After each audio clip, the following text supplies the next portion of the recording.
better check for pose. You better check for pose. You better check for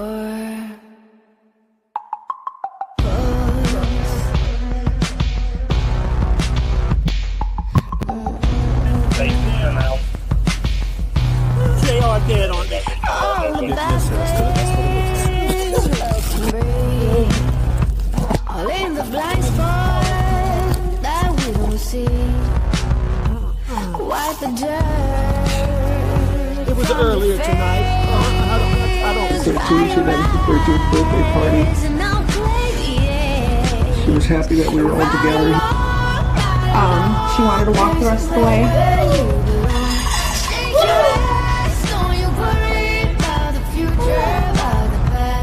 It will hurt the ones that love you, and they will hurt you right back. Sing along, sing along. Our love is a heart attack. You better check the pulse. You better check for pulse.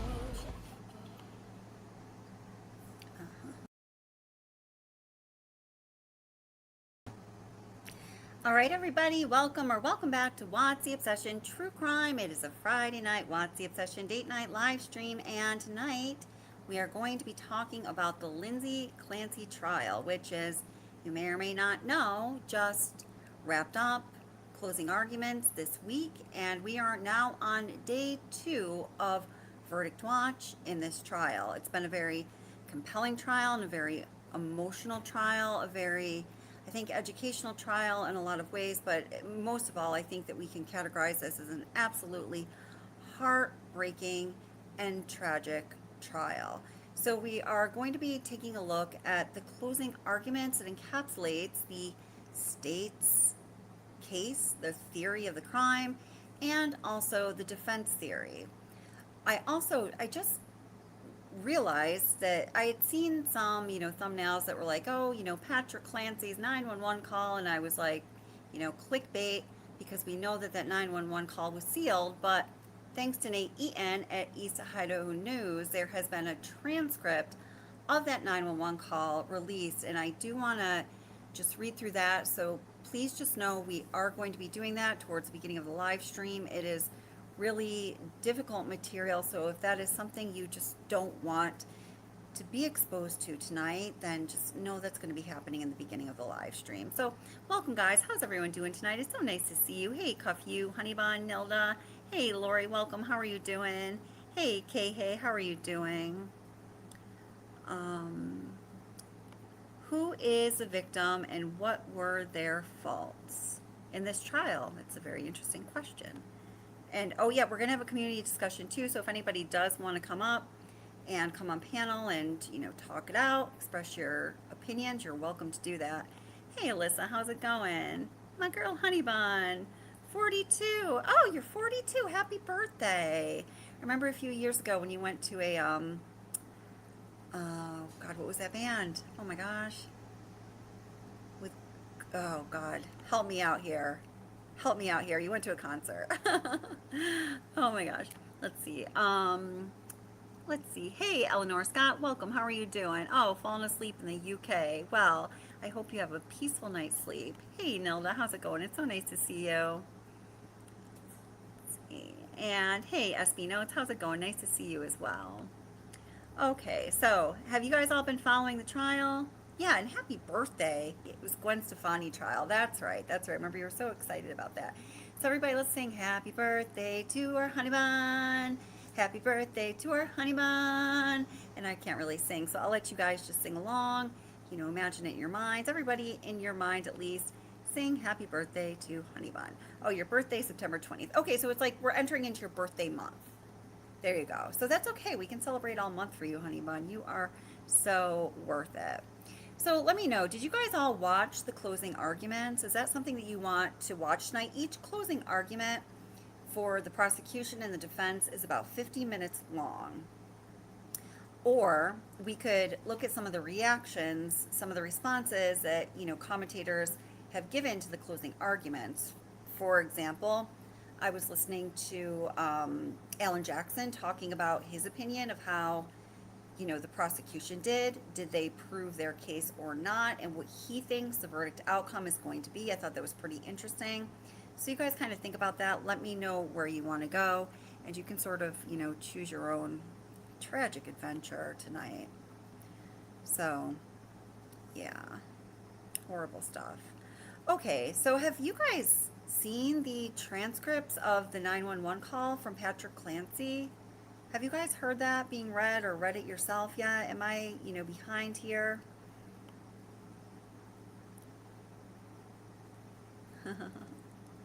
42. Oh, 42 months you've been a member. Because you're not 42, right? I was like, wait a minute. I didn't want to say you're not that old. Gotcha. No, you haven't seen it yet? Okay. All right. Well, I wonder if we should get right into that. Let's see. So, you know what? I'm gonna start playing a little bit of the state's closing arguments a little bit, and then we will get into the Patrick Clancy 911 call. How does that sound? All right. Let me bring it in here. Defense, prosecution, defense, prosecution. All right, here we go. Prosecution, argument in full. Okay. What did you guys think of these prosecutors? I know a lot of people, I can't stand these prosecutors personally. I know a lot of people feel that way. I wonder what the case would have been like for me. How would I have perceived it if there was a different prosecution team? I think these prosecutors were just awful. Do you guys have an opinion on that? I just did not. I don't know. There's something about these women that just really rubbed me, and I guess a lot of other people who watch this trial, the wrong way. There's no dispute that Lindsay Clancy was suffering from mental illness and that she tried to kill herself. There's no dispute about that. All of the evidence that you've heard, even the experts that the Commonwealth put before you, say that she was suffering from mental illness and she tried to kill herself. That's not the issue in this trial. The issue is whether, at the time she killed Cora, Dawson, and Callan, she knew the difference between right and wrong, and whether she could conform her behavior to the requirements of the law. This case is not about our mental health system or how it treats women or what's in the DSM-5 and what's not. That's a distraction to get you angry and passionate about an important issue, but an issue that's not on trial here. What's on trial here, what the issue is here, is what Lindsay Clancy did the night of January 24th, 2023, and what her mental state was at the time. And you can use her psychological history and records, the treatment records, to look at both before and after she killed the kids, to look at how she got to that point, what her thought process was, what her motivation was.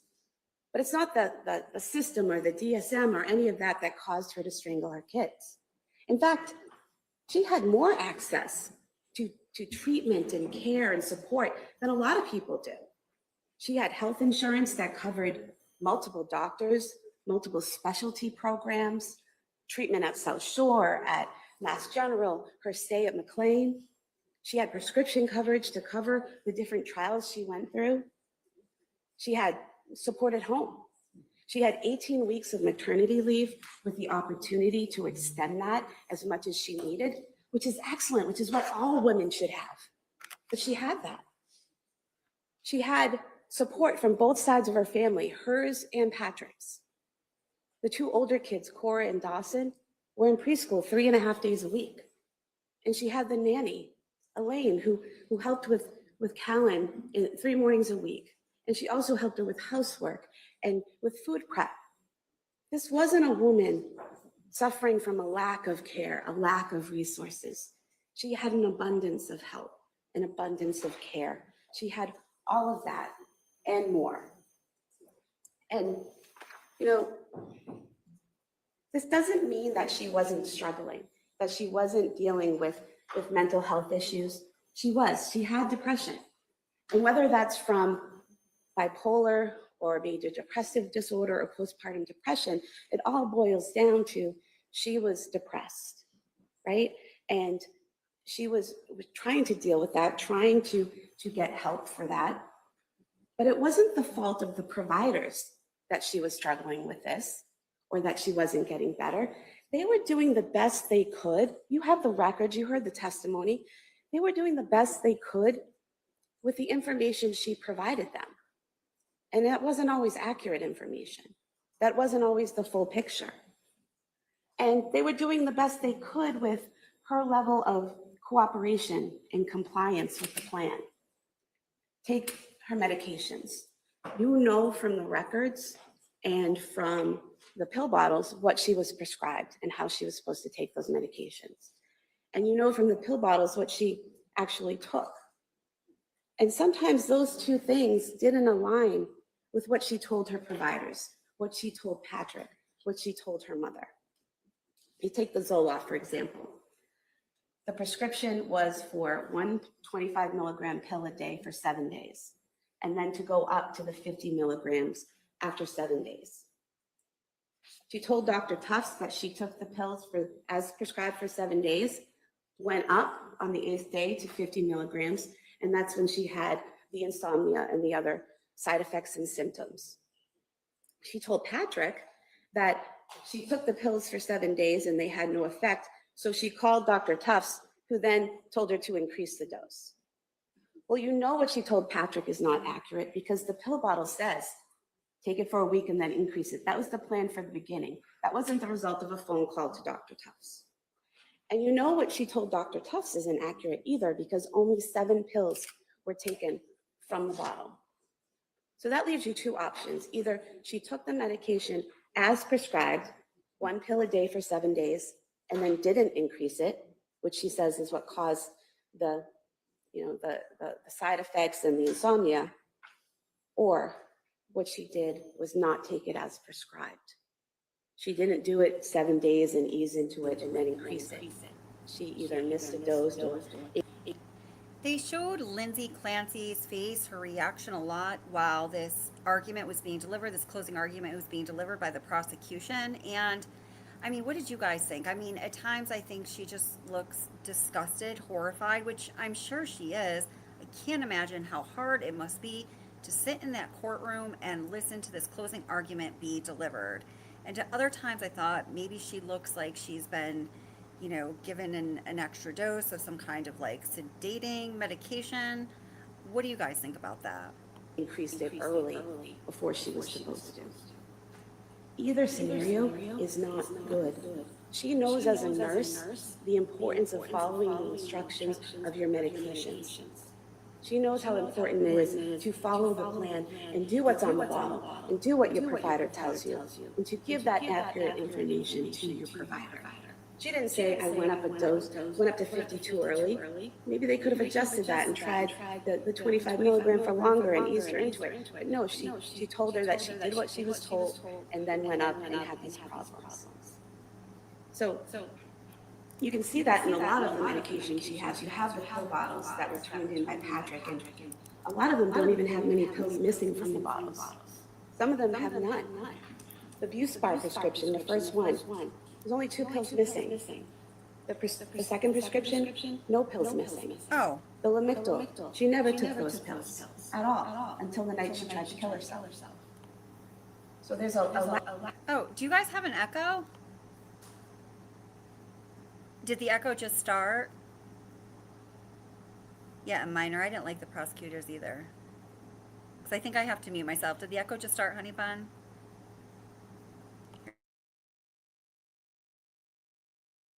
Lack of compliance there, a lack of follow-through, a lack of communication with her providers about what was happening with her and how she was taking the medications. And defense wants you to believe that this is a woman who's begging for help and willing to do anything and everything her providers tell her to do to get better.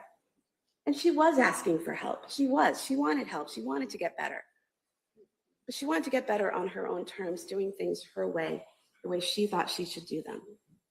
And as a nurse, she knew that's not the right way to approach it. She knew that an accurate medical history accurate information about your side effects and symptoms, what your thoughts are. That's important for your providers to know. And she didn't do it. And it seems that the reason that she's not necessarily fully compliant and she's doing what she wants to do is she has this desire to be herself again. She just wants to go back to who she was, and she wants it now. And she doesn't want any side effects. She just wants to be herself again and wants it now. And that's understandable. That's relatable, to want to get that magic pill that will fix you immediately and you can go back to being yourself. But she knew that's not how it worked. And you know that's what she was thinking, because in the searches on her phone. Now, throughout this case, throughout the prosecution's argument, they really hammered Lindsay Clancy for wanting a solution now, to feel better now, to take a medication or to have some kind of therapy that was going to make her not feel so depressed and so miserable right now. And to me, that just rubbed me the wrong way. Who, when feeling depressed, when feeling down, when feeling this desperate, doesn't want to find something that's going to make you feel better right now? I understand it's a point that they felt that they need to make, but they brought it up again and again throughout the trial, and to me that was just a kind of a rough point. She's searching for things like, which antidepressant works the fastest? How fast does Wellbutrin work? And she's searching all of these different medications for the side effects and symptoms, some of them that she never even discusses with her doctors. And, again, it's relatable that she wants to get back to where she was, but she had discussions with her providers about how these medications work and that it takes time for them to get into your system. And it takes time for them to work. She even texted her mother about that, about how she knew that she had to be patient, that it took weeks for the amitriptyline, for example, to get into her system and worked. And she knew all of this, and she couldn't be patient. She couldn't wait. She wanted it faster. She even told Dr. Tufts, it's a note in the records, that she knew the problem was that she wasn't focusing on one provider and following one plan. She knew that going from doctor to doctor, practice to practice, South Shore to MGH, to different programs, not the best way to deal with the situation. She said it in her own words to Dr. Tufts: you need to stick with one provider and stick with one plan to see if it works. And she actually turned down help from at least 2 locations at various points. We talked a lot about the women and infants records, and you don't have to believe what I say about them or the witnesses say about them or defense. You can look at the records themselves. Page 9, it says right there, Patrick was the one who said over medication was the issue. Not the doctors there, not the people evaluating her. What they put was depression, RO, rule out adverse medication effects. That means they have to look into it to see if medication's a problem.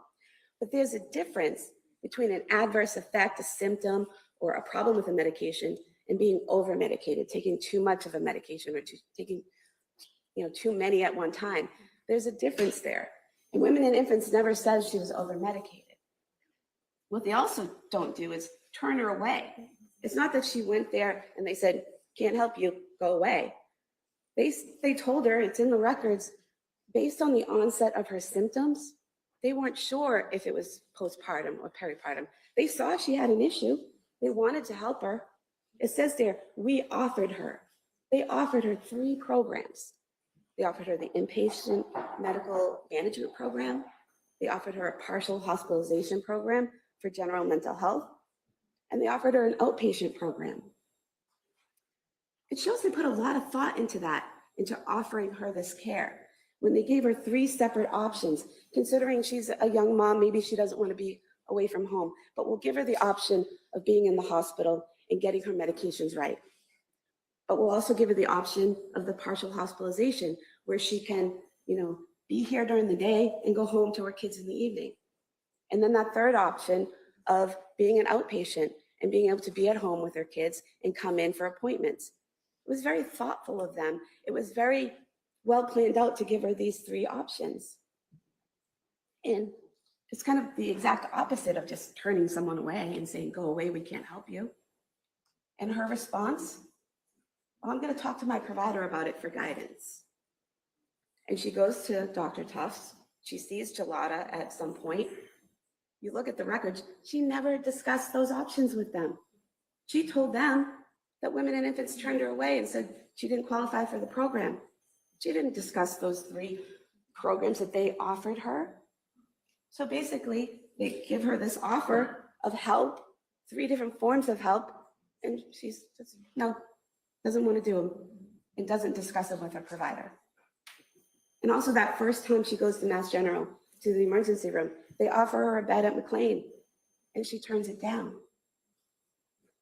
She wants help. No one's saying she doesn't want help, but she's making these decisions and doing these things that aren't helping her get help, that are turning away help, because she wants the help in a certain way, in a certain time frame. And, you know, all during this time, between September and December of 2022, she's interacting with friends, with family, teachers, gym staff, the nanny, people at gymnastics, interacting with them in public spaces, in public ways, driving her kids around, all throughout that time, able to know the difference between right and wrong, able to conform her behavior to the law and to the requirements of society, and interacting with others and presenting herself as a functioning adult, a functioning mom. You know that she knew the difference between right and wrong during that time because she had those thoughts. So I just want to stop briefly to read some of your comments at this point. And you know, the first live stream I did about this trial, and even the second one, I think the tone was much differently. So that's why I just asked the question. For those of you who think that she is guilty, that she should be found guilty, did your opinion change over the course of the trial? And we have Sunshine Moon and Welcome says firing squad. So that's a real guilty. And Cat for Animals Welcome says guilty, first degree murder. And then, gosh, I feel like I'm not going to say your name right. Amadwell, am I saying that right? I'm so sorry if I'm not. My opinion changed over the trial, especially with the phone searches. And I asked, so you think she's guilty? She said yes. And Alyssa says, I don't think she's guilty. SB Note says, my opinion changed to guilty. After hearing how she methodically did the murders, she just said shed tears over this the last few days. And Cat for Animals says, planned it. Sunshine Moon goes back to firing squad. Let's see. Amy, okay, thank you so much. Thank you so much. Okay, wow. So, you know, that is a real, you know, difference in, like I said, the first couple of live streams I did on this case, people by and large, I think, were feeling like she should be found guilty for reasons of insanity. And that's a poll question. Make sure to answer it. But let's keep diving into this. At the beginning of December of harming her kids. And she told Patrick and her mother about them. But who she didn't tell is important and very telling. She didn't tell a single provider. Not Tufts, not Gelada, not Jennifer McAllister, not Dukes, no one at McLean, no one at MGH, no one at South Shore. Didn't tell any of them. And why? Because the police might take away her kids. That's a rational thought. That telling mandated reporters that you're having a thought of harming your kids, that they might be taken away for their safety, that's a rational thought. And it also shows she knew it was a bad thought, a wrong thought, because you don't think someone's going to take your kids away because you're thinking something positive or neutral. It's because it's bad, it's because it's wrong, it's because it's against the law. So she knew that it was wrong. And she was able to conform her behavior to the law because she didn't tell those providers. She went in and met with them and talked about what she was experiencing and talked about her depression. And not only did she not tell them, she lied to them. They asked her, are you having thoughts of harming others? Do you have homicidal ideation? She told Tufts no. She told Gelada no. She told Dukes no. She told Goodhart no. Every day at McLean, she said no. At MGH, she said no. So not only is she hiding it, she's lying about it.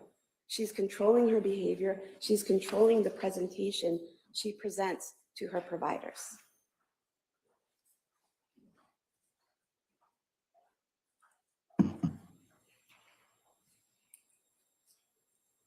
And then we get to her being admitted to McLean.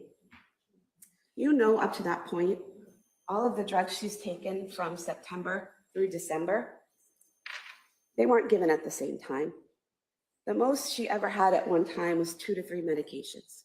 And usually if it was 3, that third medication was the Benadryl or the hydroxyzine that's like Benadryl, or the Ativan or Valium as needed for anxiety. But most of the time it was 2 medications. And the way they did those medications, you heard from Dr. Satoff, a man who's examined thousands of patients with psychosis, who's treated women with postpartum psychosis, who's treated women who have killed their children, that man who apparently has no expertise.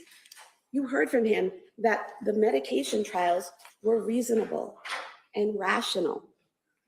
She tried a medication, it didn't work, or they had side effects, they stopped the medication. They tried something else. They tried a different combination. And unfortunately, with mental health, there's no blood test or CAT scan or MRI that you can do that says, well, you have bipolar or you have schizophrenia. It unfortunately doesn't work like that. So what the providers have to do is rely on what the patient's telling them. Hope that information is accurate. Rely on what they're observing about the patient and make a diagnosis. And then based on that diagnosis, have a treatment plan. And every patient reacts differently to medication. One patient could do fine on it, the next not. So they have to do that trial and error process, and it's normal, it's typical, it's reasonable. And that's what they did for her. And even if you believe that the number of different medications she took over that time or the combination of those medications affected her negatively, after McLean, they were out of her system. Some of them had been out of her system for months. Zoloft, she stopped in October. Other pills she stopped in November or December. And that last one, the Seroquel, that she really had a bad reaction to, is out of her system. The only medication she's on leaving McLean is trazodone for sleep and Valium for anxiety. And that's it when she leaves there. And why does she leave there? He wants to go to Corey's birthday party. And that's relatable, that's understandable. She wants to be that mom again who can throw her daughter a party and enjoy it. It's completely understandable why she would want to leave, but she also knew she wasn't there. She knew how she was feeling. She knew she was depressed. She knew she needed help. But she wanted to be that mom she was more. And there was nothing McLean could do to keep her there. She said she denied suicidal ideation. She denied homicidal ideation. She said she wasn't hearing voices or seeing anything. They saw the entire time she was there, no signs of psychosis. In fact, every doctor she saw, from Tufts in September all the way through Tufts at January 23rd, none of them saw any signs of psychosis ever. So they're all wrong. All these different doctors at all these different practices, they're all collectively together wrong. That doesn't make sense. And she shows when she's leaving McLean, no signs of psychosis. And they even give her a task to do to see if she can manage her mental health outside of the hospital. Make an appointment, pick a doctor, make an appointment. And she does it. She decides on Dr. Tufts. She makes the follow-up appointment. She gets the documentation and gives it to them, showing she can manage her mental health. They have to let her go at that point. She's there voluntarily. There's no grounds to keep her if she's not showing she's a danger to herself or others. So they let her go home. And at home, again, all throughout January, she's showing her ability to know right from wrong and to conform her behavior to the requirements of the law in all the activities she does in January. First, there's the birthday party. She's throwing the birthday party She's monitoring the kids, making sure, typical mom birthday party stuff. Everyone's eating, getting cake, singing happy birthday. You saw her in the video. She appeared happy and smiling, normal. Everyone that interacted with her said, seemed a little tired, but okay. The Museum of Science, you have that video. The Museum of Science in Boston can be crowded and overwhelming on a good day. And she's there with 3 kids under 5 with her husband. You see her monitoring them, caring for them, doing the exhibits, showing them what to do with the exhibits. If you watched that video and you didn't know who the Clancy family was, and we asked you, pick out the woman who is depressed, pick out the woman who wants to kill herself, pick out the woman who's about to kill her kids, you couldn't pick her out. She's completely calm. All her behaviors are typical and normal because she's able to control her behavior.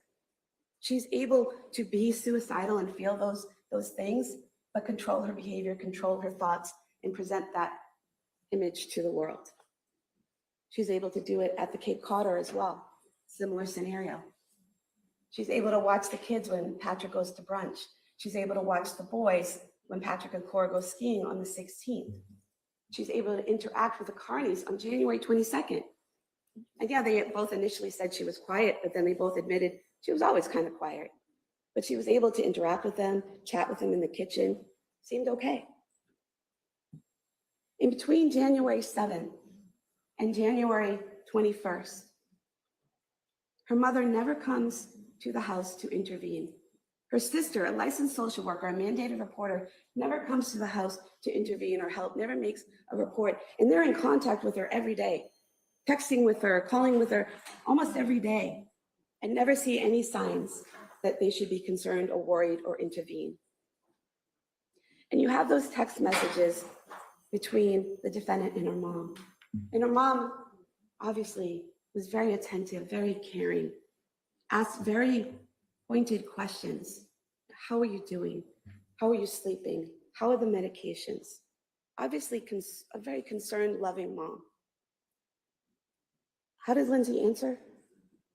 I'm getting a little better. I'm sleeping better. She said the only time her sleep was interrupted is if Cora had a bellyache or one of the kids was up. But she's doing better every day. She's sleeping better. She's feeling better. She still says, I'm not myself. I'm not where I want to be, but she's moving in the right direction. And we have that text from her mom the day she leaves on the 22nd, headed back home. I'm glad to see you're doing so much better. Now her mom now wants you to believe that she lied to her, that she wasn't doing better and she was just trying to encourage her. But there are so many things you can say to your daughter who's struggling with mental health other than lie to her if you want to encourage her. You've got this. Take it day by day. I'm here for you. We're going to get through this. But she wants you to think she lied to her when she said she was doing better. But you know that wasn't a lie. You know that she was doing better, or seemed to be, and that her mom said, I'm glad you're doing so much better, because Patrick said the same thing. He said she was doing better in January. Every day was better. The 24th was the best day. They had hope because that's what she wanted to show them. The only person during that time that she gave even a little glimpse of maybe she wasn't doing that much better was Dr. Tufts. And she told Dr. Tufts that she was feeling depressed, which is why Dr. Tufts prescribed the 10 milligrams of amitriptyline a day, very low dose. And then she told Dr. Tufts again, still not helping. And so Dr. Tufts raised it to the 20 milligrams. Again, a very low dose, a dose a child could take. And that shows how cautious and conservative Dr. Tufts was being in the treatment of this patient who had had those interactions with medications previously. She was being cautious and conservative and acting with care for the patient by slowly increasing the medication. But even with Dr. Tufts, she still denied having a suicide plan, denied wanting to hurt anyone else, denied voices, denied visual hallucinations. showed no signs of psychosis, all the way up to January 23rd. Nothing.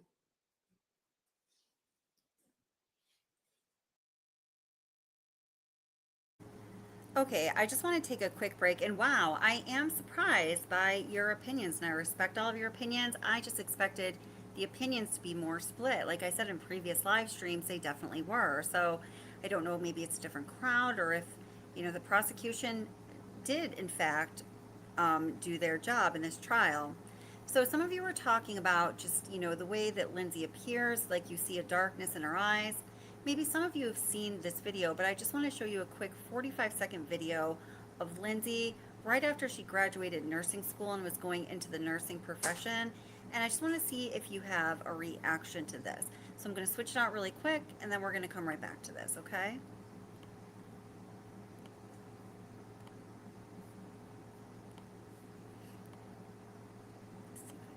And I'm Lindsay Musgrove. I'm a new graduate nurse, and I recently did a lot of research about public care and rooming, and I found that all of the leading pediatric and obstetric foundations support this practice. So there are a lot of benefits for both mother and baby.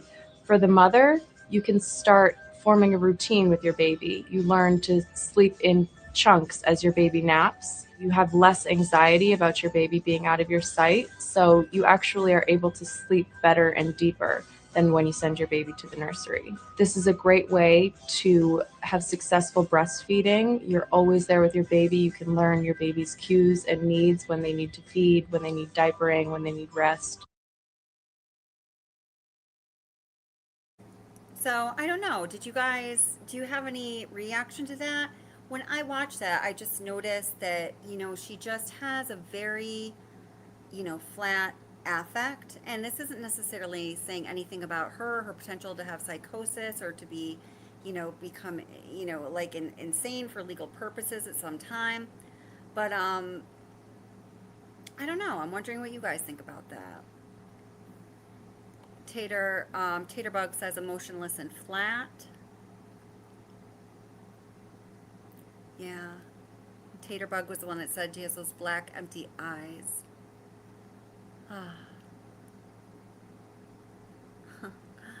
Richard, welcome. I'm afraid to pin that YouTube. Taterbug believes she's a sociopath. Wow. Amy says, feels like maybe she's awkward on camera. Okay, all right. I'll get back to the state's argument here.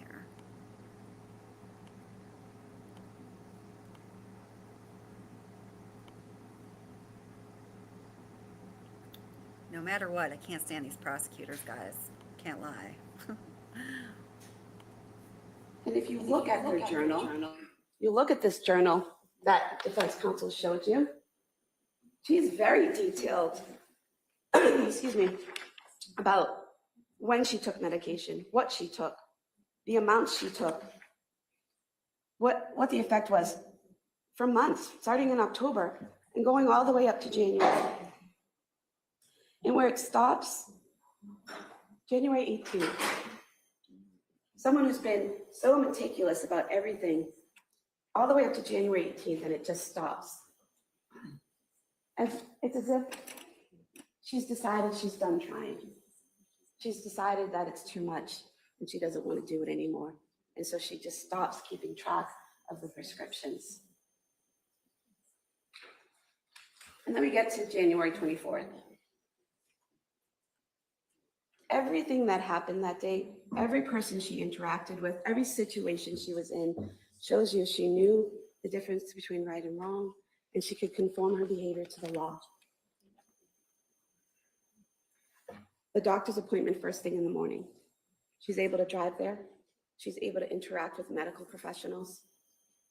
She's able to seem absolutely fine and normal. And this is a doctor who's treated the kids since Cora was a baby. This is a pediatrician who's known the family and has known Lindsay for almost 5 years. A woman who's trained in recognizing the signs of postpartum depression. She told you she looks for flat affect, she looks for teariness and some other things that she told you. She saw none of that. She was able to control herself and interact with her in a perfectly normal, concerned mother way. Able to get home from that appointment. She plays with the kids, she takes them outside, she's sending those messages and photos to her mom and to Patrick, basically saying, look, this is a good day. I'm having a good day. Everything's good. I'm getting better. Here's proof. This is what I'm doing. You start to see the planning at about 4 o'clock in the afternoon. And this is on her phone. You can see her search for Miralax, kids Miralax at 4:02.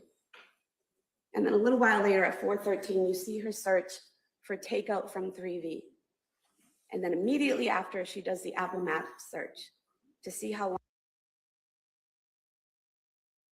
Sorry, I didn't mean to cut her off kind of mid-argument, but hey, anaphylaxis, I just didn't send you a text because, you know, what we had discussed about this case being really difficult to watch, and I hope you're doing okay. I'm sorry about your kitty.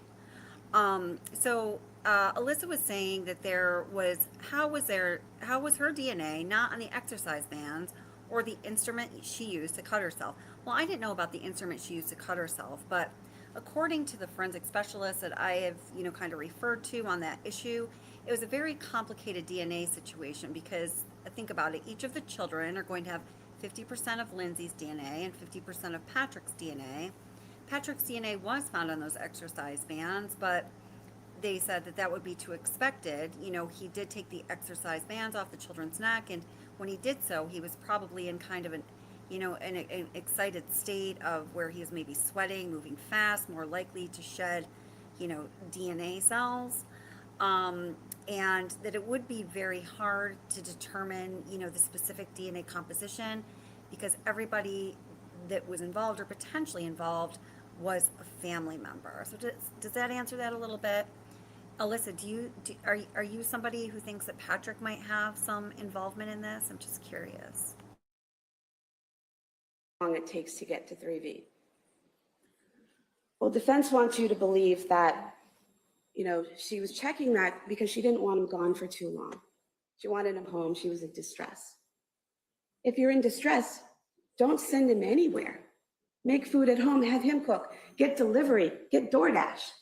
Go to one of the other restaurants that Patrick mentioned that were 2 minutes down the road.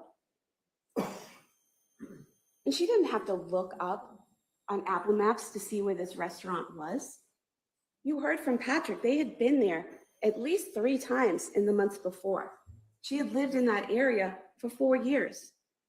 She knew where it was. She knew generally how long it would take to get there.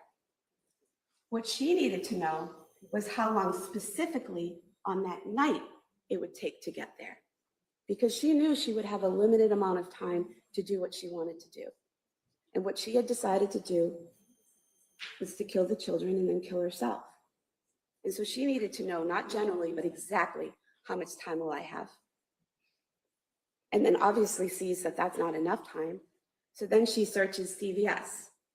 And not only does she search CVS, she calls them and asks them if they have kids Miralax, and they say no, but they have Pedialax and one other medication. And then she asks, is it in stock? Because she needs to know not only what they have, but is it in stock? Because she's adding to this errand that she's sending Patrick out on. And she has to make sure she's not interrupted. She doesn't want that call at 5:33. She wants him to go to CVS and have the medication there and get it, and then go on to 3V, so she has time to do what she needs to do. So that's why she's calling to see what they have and make sure it's in stock.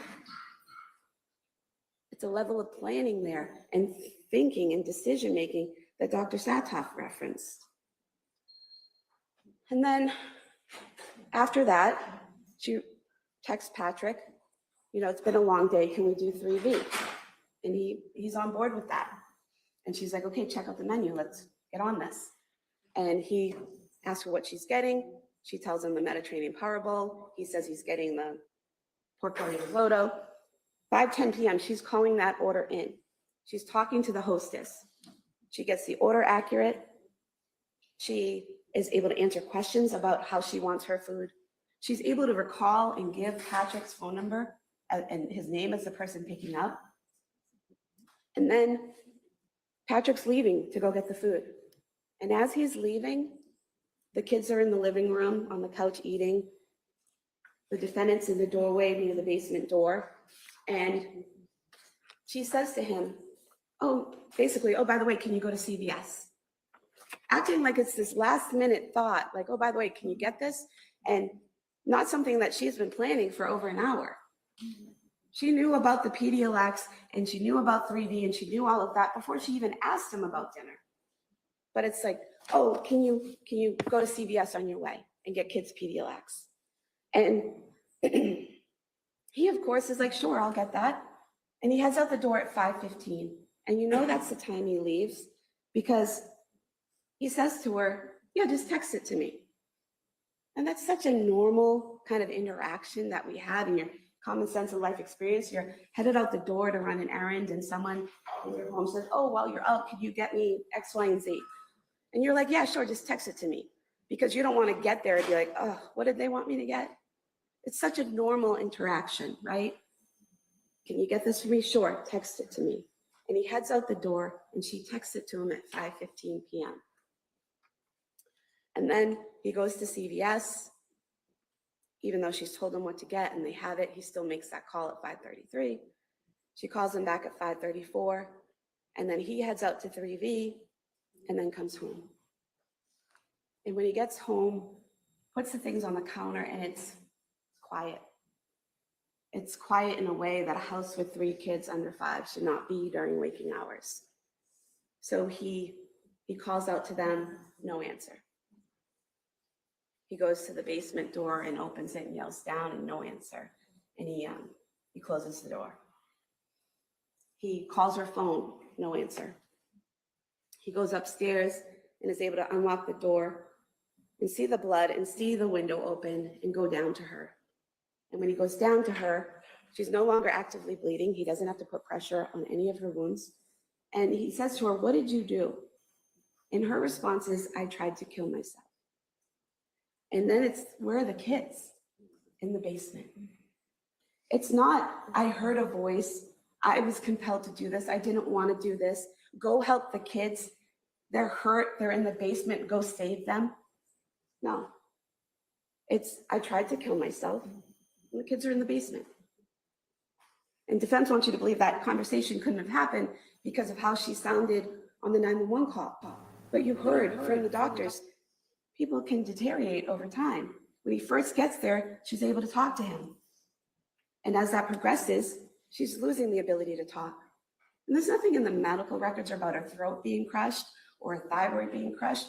You can look at that. Her thyroid was bruised, her vertebrae were broken, but her throat wasn't crushed. She had the ability to make sound and to communicate. And if you listen to the 911, he's talking to her, and then he's answering the 911 dispatchers about what she said. So even if we can't hear her clearly and we can't understand what she was saying, he could.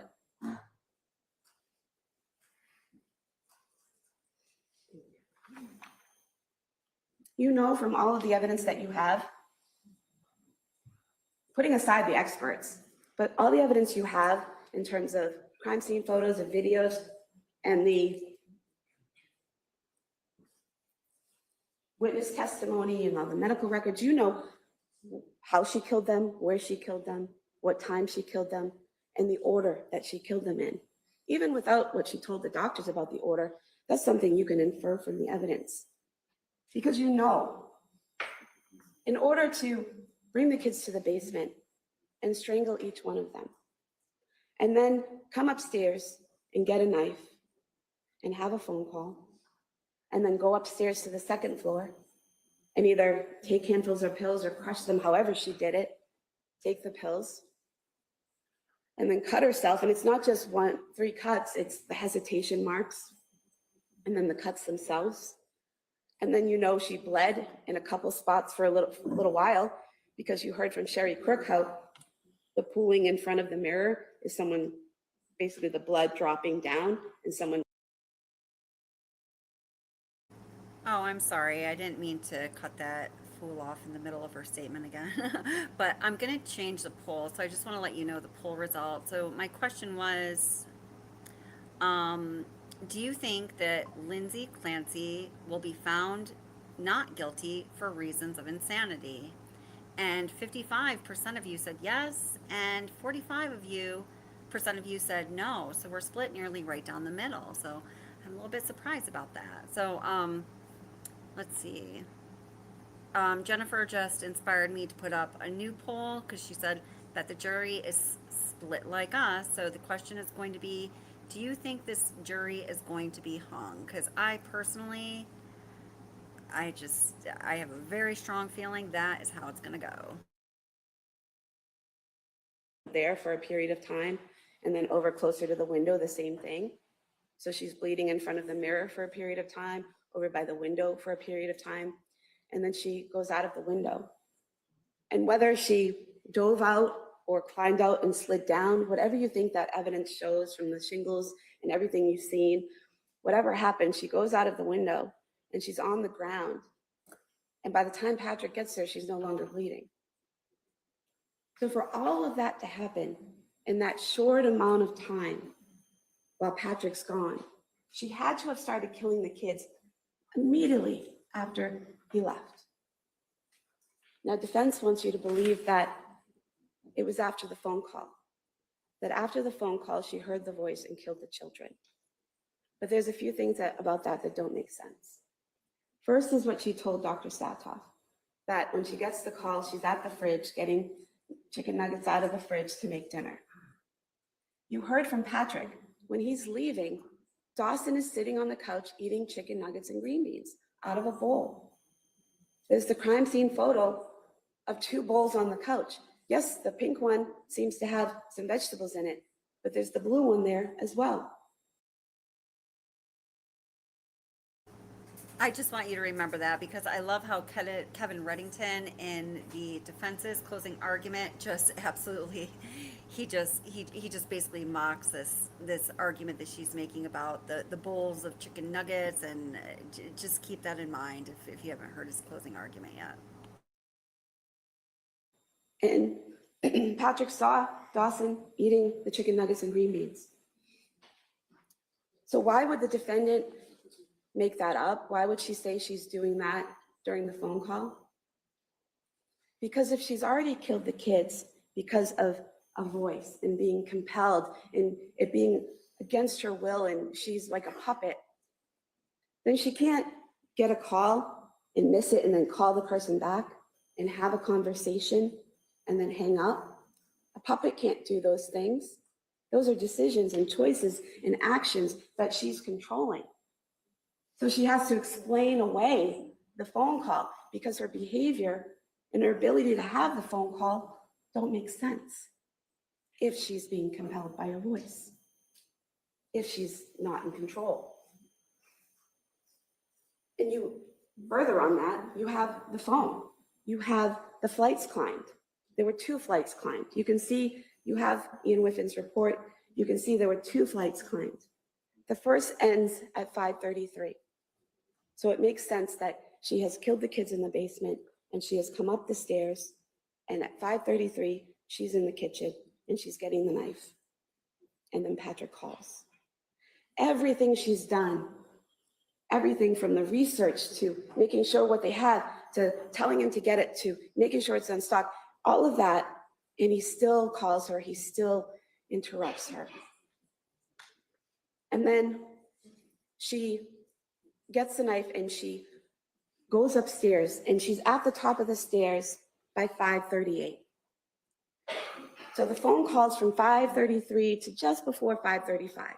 So if you want to believe that the voice happened after the call, and the killing of the kids happened after the call, between 5:33 and 5:38, she doesn't go down and come back up and come back up and come back up.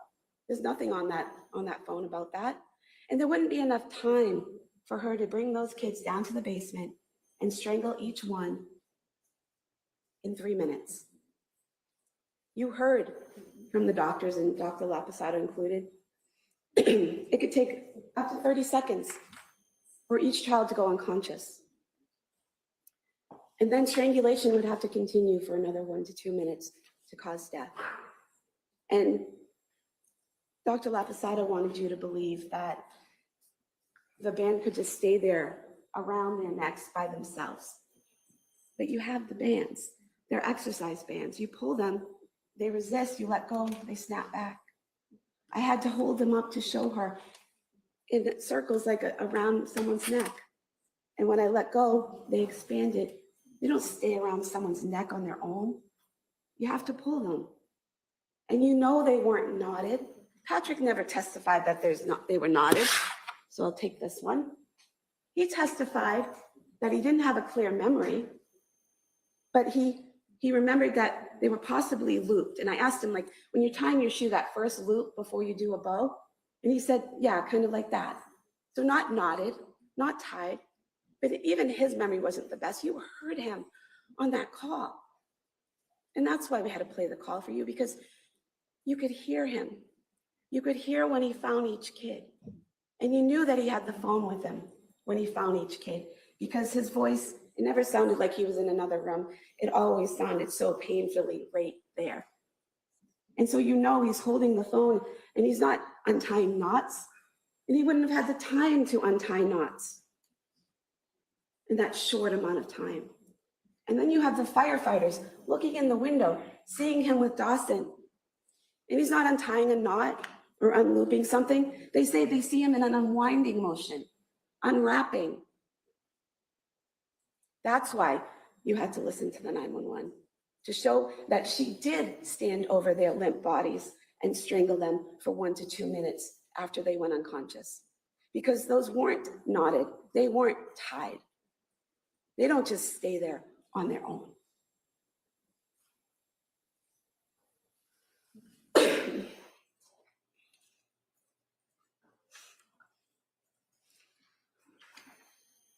And even if you wanted to believe that at 5:38, she goes upstairs and puts the phone on the bed, and then she goes down and kills the kids, and she does everything.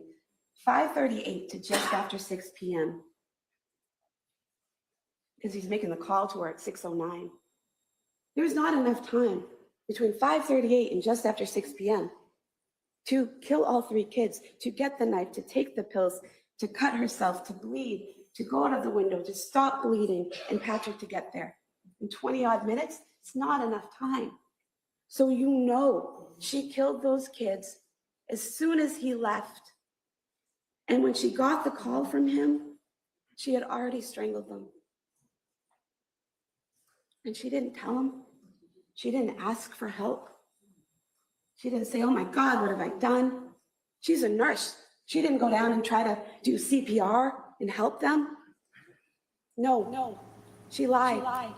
She stayed. Now, the fundamental problem I have with the state's case is right here. So, speaking as a behavioral therapist, the argument that the state put forth completely fails to understand the nature of psychosis. And that is the whole defense. That is Lindsay Clancy's story. That is what she says happened to her, whether you agree with it or not, whether you believe her or not, whether you think she should be found guilty or not.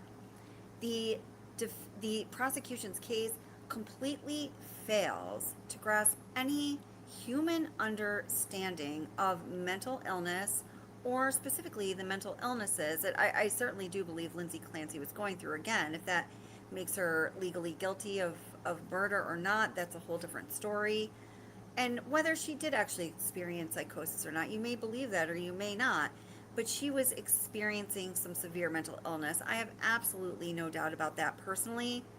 And these 2 women, or the state's case, if it was strategic, it was stupid strategic in my opinion, completely fails to acknowledge or grasp that. And to me, I find that completely unacceptable, because if we normalize that failure to understand mental illness in our society, my friends, we're all fucked. Calm. She presented herself as normal. She had complete control over her behavior and her emotions. She had a normal conversation with him. because she didn't want him coming home, because she needed to finish her plan. She still had to kill herself. So why did she do it? Defense would have you believe that a mother who was this good, who loved her kids this much, which we're not denying, would never harm her kids this way unless she was so mentally ill that she was hearing these command voices and had no choice. But that's not the world we live in. Dr. Resnick told you, most women who kill their children do it in child abuse. Most women who kill their children don't do it because of mental illness. Mothers kill their children, and it's horrible and it's awful, but it happens. So why did she specifically do it? She was depressed. She was exhausted. She was done. She didn't want to try anymore. She felt damaged. But those kids were her protective factor. Those kids were keeping her from ending her misery. And so she had to remove the protective factor. And I'm not saying she was happy about it. I'm saying that it was what she had to do to end her misery. But it was a choice. It was a choice. She could have kept trying. She could have, moved down to her mother's. She could have killed herself and left her kids alive. But it was a choice to take them with her. It was a horrible choice. And it's a choice that we don't want to think about that a mother could make, because that doesn't make us feel safe or comfortable in this world. But it's a choice she made.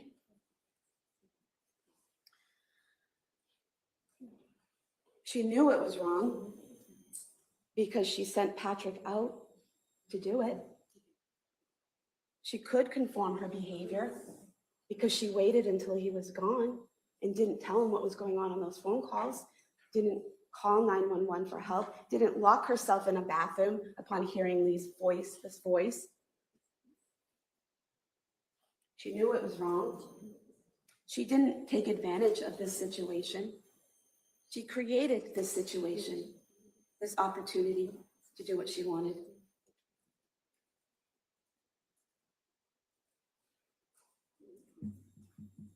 And when she woke in the hospital and she knew she was alive and the kids weren't, she knew what she did was wrong. She said she felt horrified. And then, while still with a tube in her throat, she's asking, do I have a lawyer? And it's not what defense said. It was after surgery and she's delirious. Look at the records. She had surgery on the 27th. She's asking if she has a lawyer on the 26th. Do I have a lawyer? Because she knows what she did was wrong. And then we get the justification, the excuse of the voice. And there are a few reasons why the voice doesn't make sense. The first is she immediately obeyed it. Dr. Resnick, their expert, the one who knows everything about postpartum psychosis, he teaches other psychiatrists and psychologists. He writes books and chapters and articles about how this is a huge red flag. If someone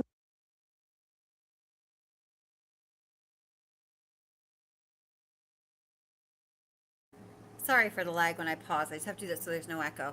Well, I just have to say, girlfriend, it's a good thing that his expert was like the, ultimate expert on psychosis, because your experts on psychosis knew absolutely nothing about psychosis. And that has nothing to say about Lindsay Clancy's guilt or innocence or, not guilty by reason of insanity.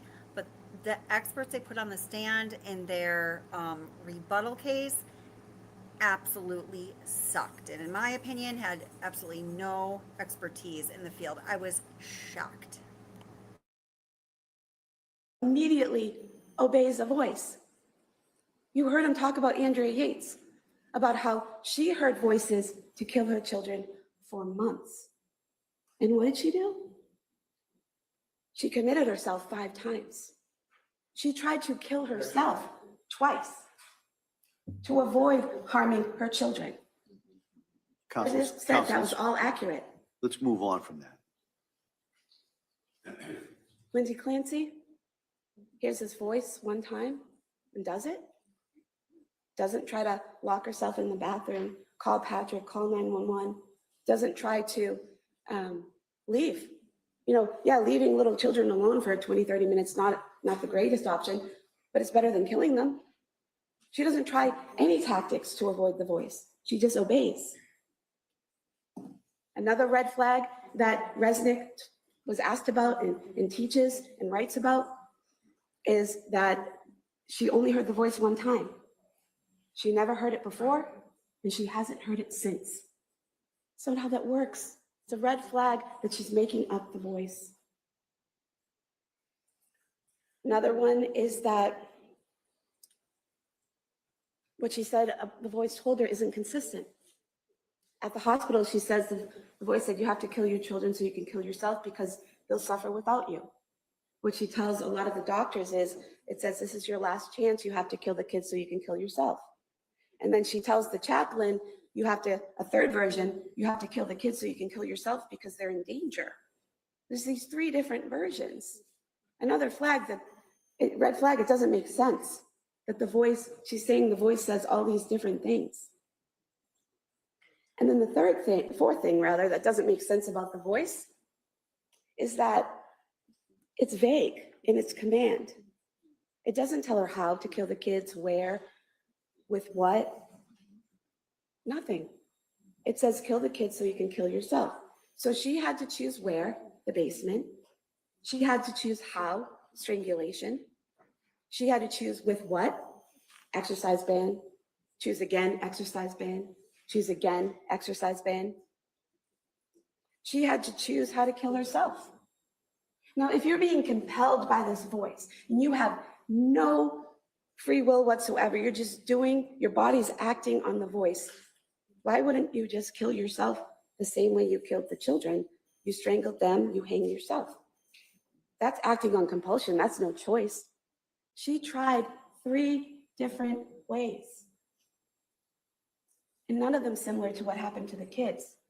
And I'll take this other quarter now and explain to you why we got into the superficiality of the wounds and why we got into the height of the window and why we got into how she didn't take enough pills to actually. Okay, if you guys don't mind if I pause right here for a second. I was listening to an interview, as I was saying earlier, with Alan Jackson. He does not feel that the prosecution made the case at all.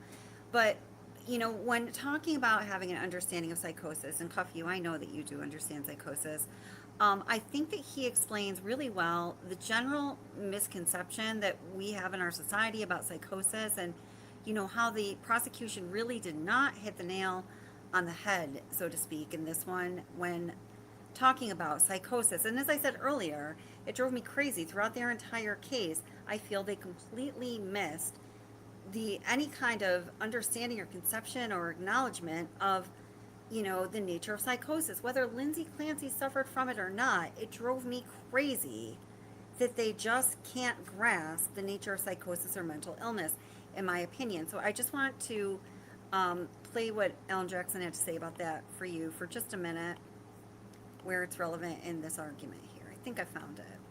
All right, let's bring this in. Hey, Alan, what's up? Looks like he's gotten some different kind of work done on his face recently. I love Alan Jackson. The prosecution made this big deal of talking about the voices, or the voice, that, well, the voice said different things, and the voice said this, and the voice said that, almost as if there's a speaker on your shoulder and you turn the volume up and down and the voice is speaking into your ear. That's not how internal mechanisms work when you quote unquote hear voices. That's not what is meant by that. You don't necessarily hear a specific voice with a tone and a tenor talking to you. It's a thought. It's something that's happening inside your head. It's a thought, it's a feeling, it's overwhelming you if you are in the clutches of a psychotic episode or suffering from psychosis. But it's not like, okay, well, the voice on day one said, kill your kids and then kill yourself. And on day two, the voice said, you need to kill yourself, but you need to kill your kids first. It doesn't work. You can't attack that by saying, well, the voice said two different things, so you can't believe that there was ever a voice in the first place. It is an overwhelming thought. It's a feeling. It's a sense that you get, and there's no speaker in your head that's turned on with a male voice or a female voice necessarily, or a child's voice or an adult's voice. It's a feeling and a thought, and we lack as human beings the ability to put a word to that. So what we end up doing is calling it a voice. It's a voice that told me to do something. It's an overwhelming impulse that comes from a psychotic episode or psychosis that you're in the clutches of. Okay, so I thought that what he said there was very important, and to me, it drives at it made me so crazy about the state's case. The one thing I would disagree with him about is, he said we as human beings lack the capacity to understand this.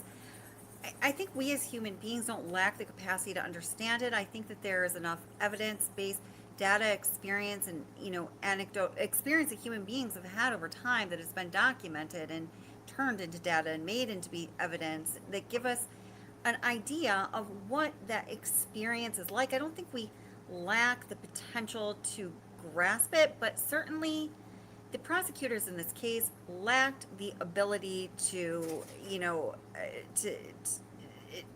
address it in any reasonable, responsible way where any kind of mental illness should be discussed in our society, in a courtroom or otherwise. And to me, that's what made the prosecution so completely, absolutely despicable. I can't even tell you the amount of disgust I have for them, irrelevant of Lindsay Clancy's guilt or innocence, just, for the reasons I'm saying right now. And thank you for letting me share that.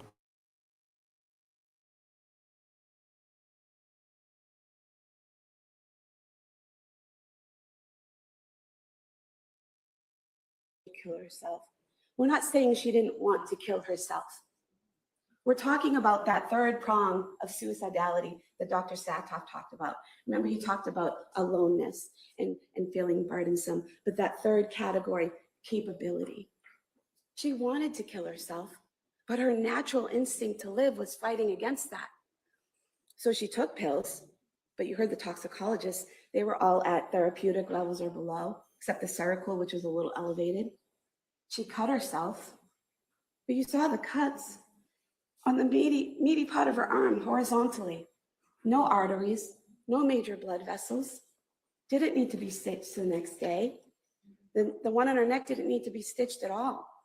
She knew as a nurse, those weren't going to kill her, but she was trying.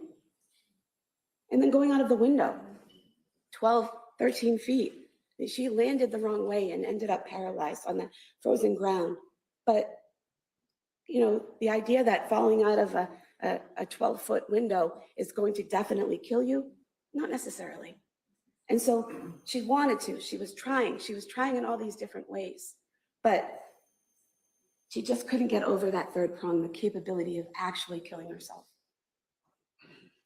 And that goes against it being a voice. Because if she's compelled to do it, if this voice is making her do it, she would just do it. There would be no fight. There would be no struggle. There would be no resistance to dying. But there was.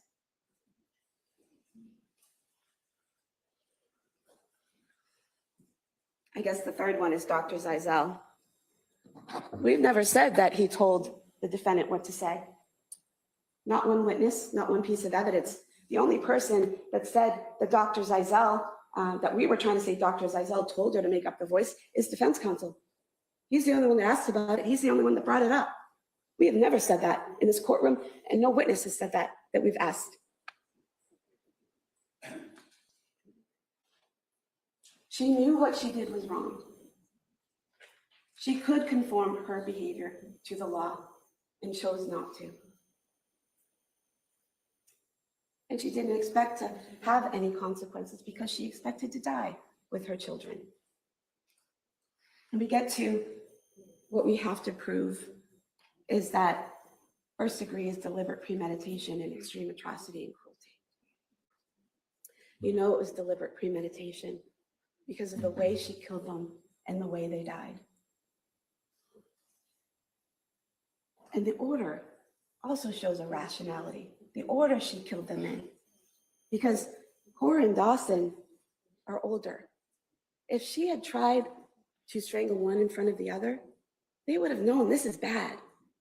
And they would have tried to intervene or run and hide. And she had a very limited time. She didn't have time to try to find a child who ran off and hid. So taking Dawson first and moving him to a separate room, having Cora stay with Kellen and having Dawson go in another room, that's rational. That makes sense. That's ordered thinking.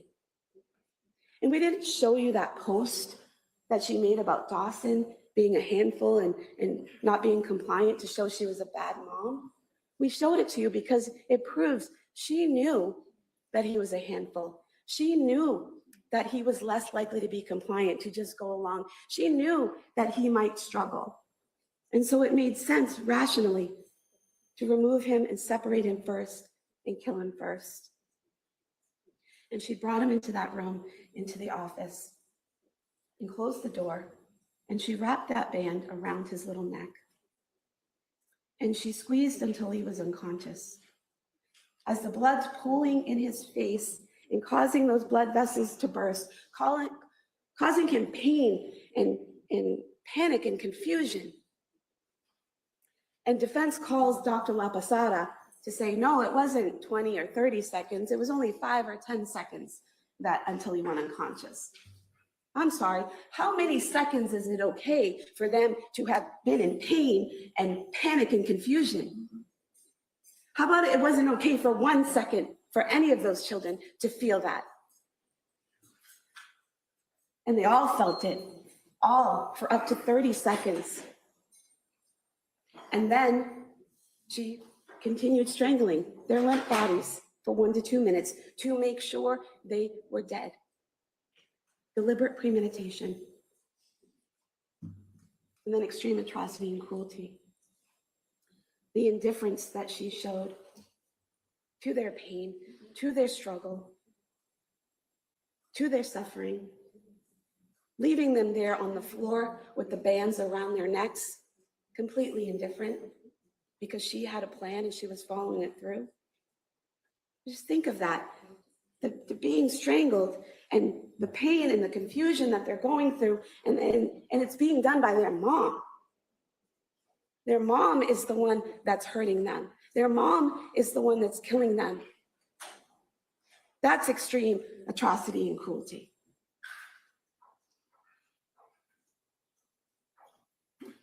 She didn't see them in that moment as individual human beings with rights, with dreams, with futures, individually belonging to them. You heard about the 3 kids. Cora wanted to be a doctor and a mom. Dawson wanted to be a firefighter. Callan never got the chance to dream. Who knows what future he would have dreamed for himself?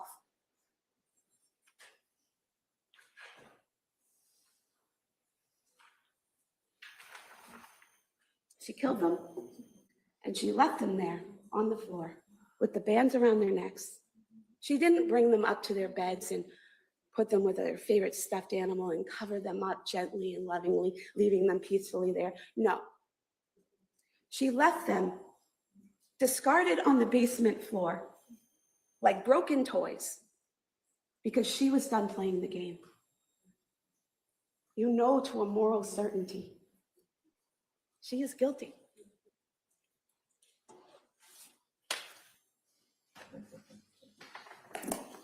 All right, thank you, counsel.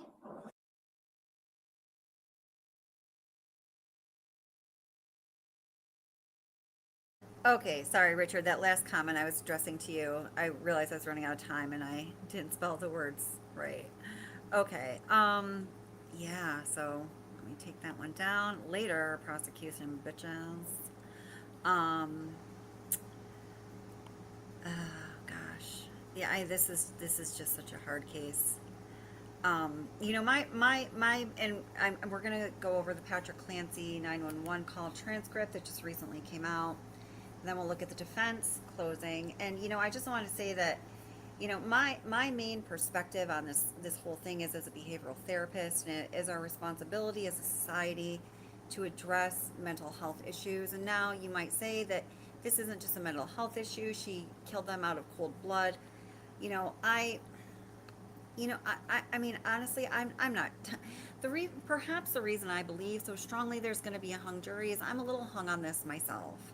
The one thing I know for certain is that we need to have a greater degree of responsibility in our society to address mental health issues, to have support and care readily available, and to, you know, have the justice system and the mental health system, a well-functioning one, coincide, you know, as a unit that can function as one in our society to support our society. And as I see it right now, that doesn't happen. So that is really what is most troubling to me. But I'm going to bring in the transcript of Patrick Clancy's 911 call. So I guess this just came out 2 days ago. This is thanks to Nate Eaton from East Idaho News. So I guess I'm just going to try to read through it. My gosh. Okay. Lindsay Clancy sobbed and broke down as the 911 call was played in her trial this morning. Patrick Clancy arrived home and found his wife, Lindsay, on the ground outside their second-story window. He then discovered his 3 kids with exercise bands around their throats. The judge did not permit live streaming, but our producer, Grace, was inside the courtroom. Here's how the call played out. 911 call. Explain how she tried to commit suicide. Multiple voices. Where is she now? Stay awake. Wow. Or how old is she? 31, 33? Is she awake? Yes. Is she breathing? Yeah. Lindsay, what did you do to your neck? She's talking. When? Last half hour? How far did she fall? 20 feet. Multiple voices are heard. Is she responding normally? A little bit. Wake up. What part of the body was injured? And Patrick responds, obviously, neck. She's breathing. Lindsay, look at me, look at me. Are there weapons? I don't see any. He asked, where are the kids? Multiple voices speaking. Do not move her. Open your, and I cut out like 2 lines there. I'm sorry about that. 911 call. Explain how she tried to commit, screw it, YouTube, suicide. Multiple voices. Where is she now? Stay awake. How old is she? 31. Is she awake? Is she breathing? Oh, I already read this. Lindsay, what did you do to your neck? She's talking. When? Last half hour. How far did she fall? 20 feet. Multiple voices. Is she responding normally? Patrick says a little bit. Wake up. What part of the body is injured? Neck. She's breathing. Lindsay, look at me, look at me. Are there weapons? I don't see any. Where are the kids? And there's multiple voices. So it says, don't move her. Open your eyes. Can someone, okay, Lindsay, look at me. Open your eyes. I'm going to tell you how to stop the bleeding. It's not bleeding open wounds. She's in the backyard. Is there something on her neck? A knife or something? Can you put pressure on it? Patrick says no. Multiple voices are heard. Lindsay, wake up. You hear moaning. Put pressure on the cut. Patrick says. Lindsay, look at me. Say my name. She's conscious. 911 says, don't move her. Tell her to be still. In the background, you can hear whimpering, sirens in the distance. I'm going to stay on the line with you. Is there a fence? Right here, right here. So first responders must be arriving. I need you to stay and go check on I need you to stay. I have to go check on my kids. Hello? Footsteps are heard. Guys? Guys? Oh no. And then you hear yelling and a lot of yelling.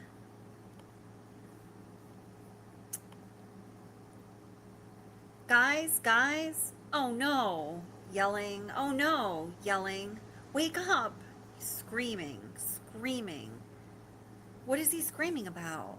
You hear crying, screaming, gasping. Oh my God. Screaming and more screaming. 911 says, hello? What's going on? Basement, basement. Oh my God. Hello? Hello? 911 says, screaming, screaming, and more screaming, and then in all capital letters, she killed the kids. Oh my God. Screaming, screaming, screaming. Oh shit. And then the court takes a recess. So that was basically, just the transcript of what was said and the Patrick Clancy 911 call, but you can get an idea of how frenzied it was just from the way that this was written, all of the screaming, the yelling, like a few legible words, and then the screaming, the yelling, and, all capital letters, she killed the kids. I mean, that just must have been, I partly think the public should be able to hear the call, and that is largely because of the backlash on Patrick Clancy. And unless I hear you with a marriage and the affair and married to a woman that looks very much like Lindsay Clancy and all of that, I don't know exactly what happened in their marriage. I haven't found that information to be available. I've looked into it deeply because I'm very interested in that. One thing I wanted to be addressed in this trial, as I was hearing Patrick Clancy testify and, the cases being made in this trial, was what was the state of their marriage? And the reason I wanted to know that was the question that came up in my mind was, guys, I think anybody who kills their children is fucking crazy. How can you not be? I mean, that's kind of like where I'm at, really. Was she in a state of psychosis? I don't know. Nobody knows other than her. Perhaps not even her. But the one thing I could think of that would make her guilty, well, one of the things that I could think of that was my leading theory that would make her guilty without reason of insanity is if things were going badly in their marriage, if Patrick really was having an affair, if he really was going on those weekend trips to New York and he was seeing that woman, that doctor that he eventually married that looks eerily like Lindsay, could she, in combination with her mental health issues, have committed these atrocities in part in retribution to Patrick if their marriage was going awry? That was never addressed at all in the trial, but it is something I am still very curious about, and anytime we are gifted with information on that topic, you better believe I'll be talking about it, because to me, that was something that was really missing in the trial, even, as so far as, proving, her guilt or innocence or lack of guilt for reason of insanity. Okay, so I'm going to bring in the defense closing argument now.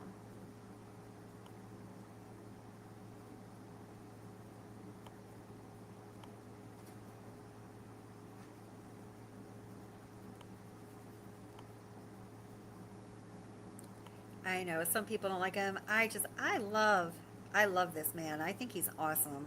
I know some of you really don't like him. I had such strong opinions on the attorneys. Those two prosecutors, oh my God. I hope to never see or hear their voices again. And Kevin Reddington, I just found to be incredibly endearing. Hey, Sirius Black, how's it going? Great to see you. Hey, Lucy Day, welcome. And anyone else who just came in, welcome. So glad you're here. About 5 weeks ago that we met like this, and I indicated to you that thank you for incredible service. That, all of us mean that sincerely. You took literally more than a month out of your lives and sat here attentively, incredible, through some of the toughest, most gut-wrenching things that any person can be subjected to. And I think I indicated that, sadly, jurors carry this trauma with them for years. And the service that you have performed, I have never seen before. You have listened to evidence. You have been fair. You have been objective. You've listened to the judge's instructions, and you've carried them into your heart, consistent with your oath, which is a very, very solemn pass between government and Lindsay, who has placed herself on her country, which country you are, as a jury of her peers. When you consider what's at stake here in the sense of what we've been dealing with, Cora, Dawson, Calvin.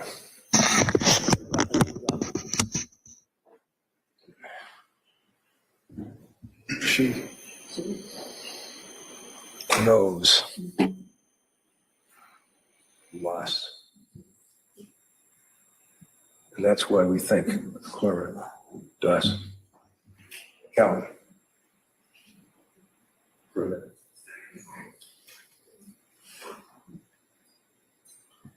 They are the victims of this case. They are the victims of the horrible, horrific act that has been laid at your feet as jurors to decide whether or not Lindsay is guilty. Beyond a reasonable doubt, as His Honor instructed you and will instruct you, what that means, that standard of proof that we as citizens in this country are so blessed to have, proof beyond a reasonable doubt before the government charges any citizen with a crime. I don't care how many cops you have in here, how many DAs are sitting here, how many people are sitting in the front row, and they're all going to sit there and be proud of this prosecution. I told you in the opening statement that this is a prosecution that has ripped the soul out of this girl. This is what they had. This is their family.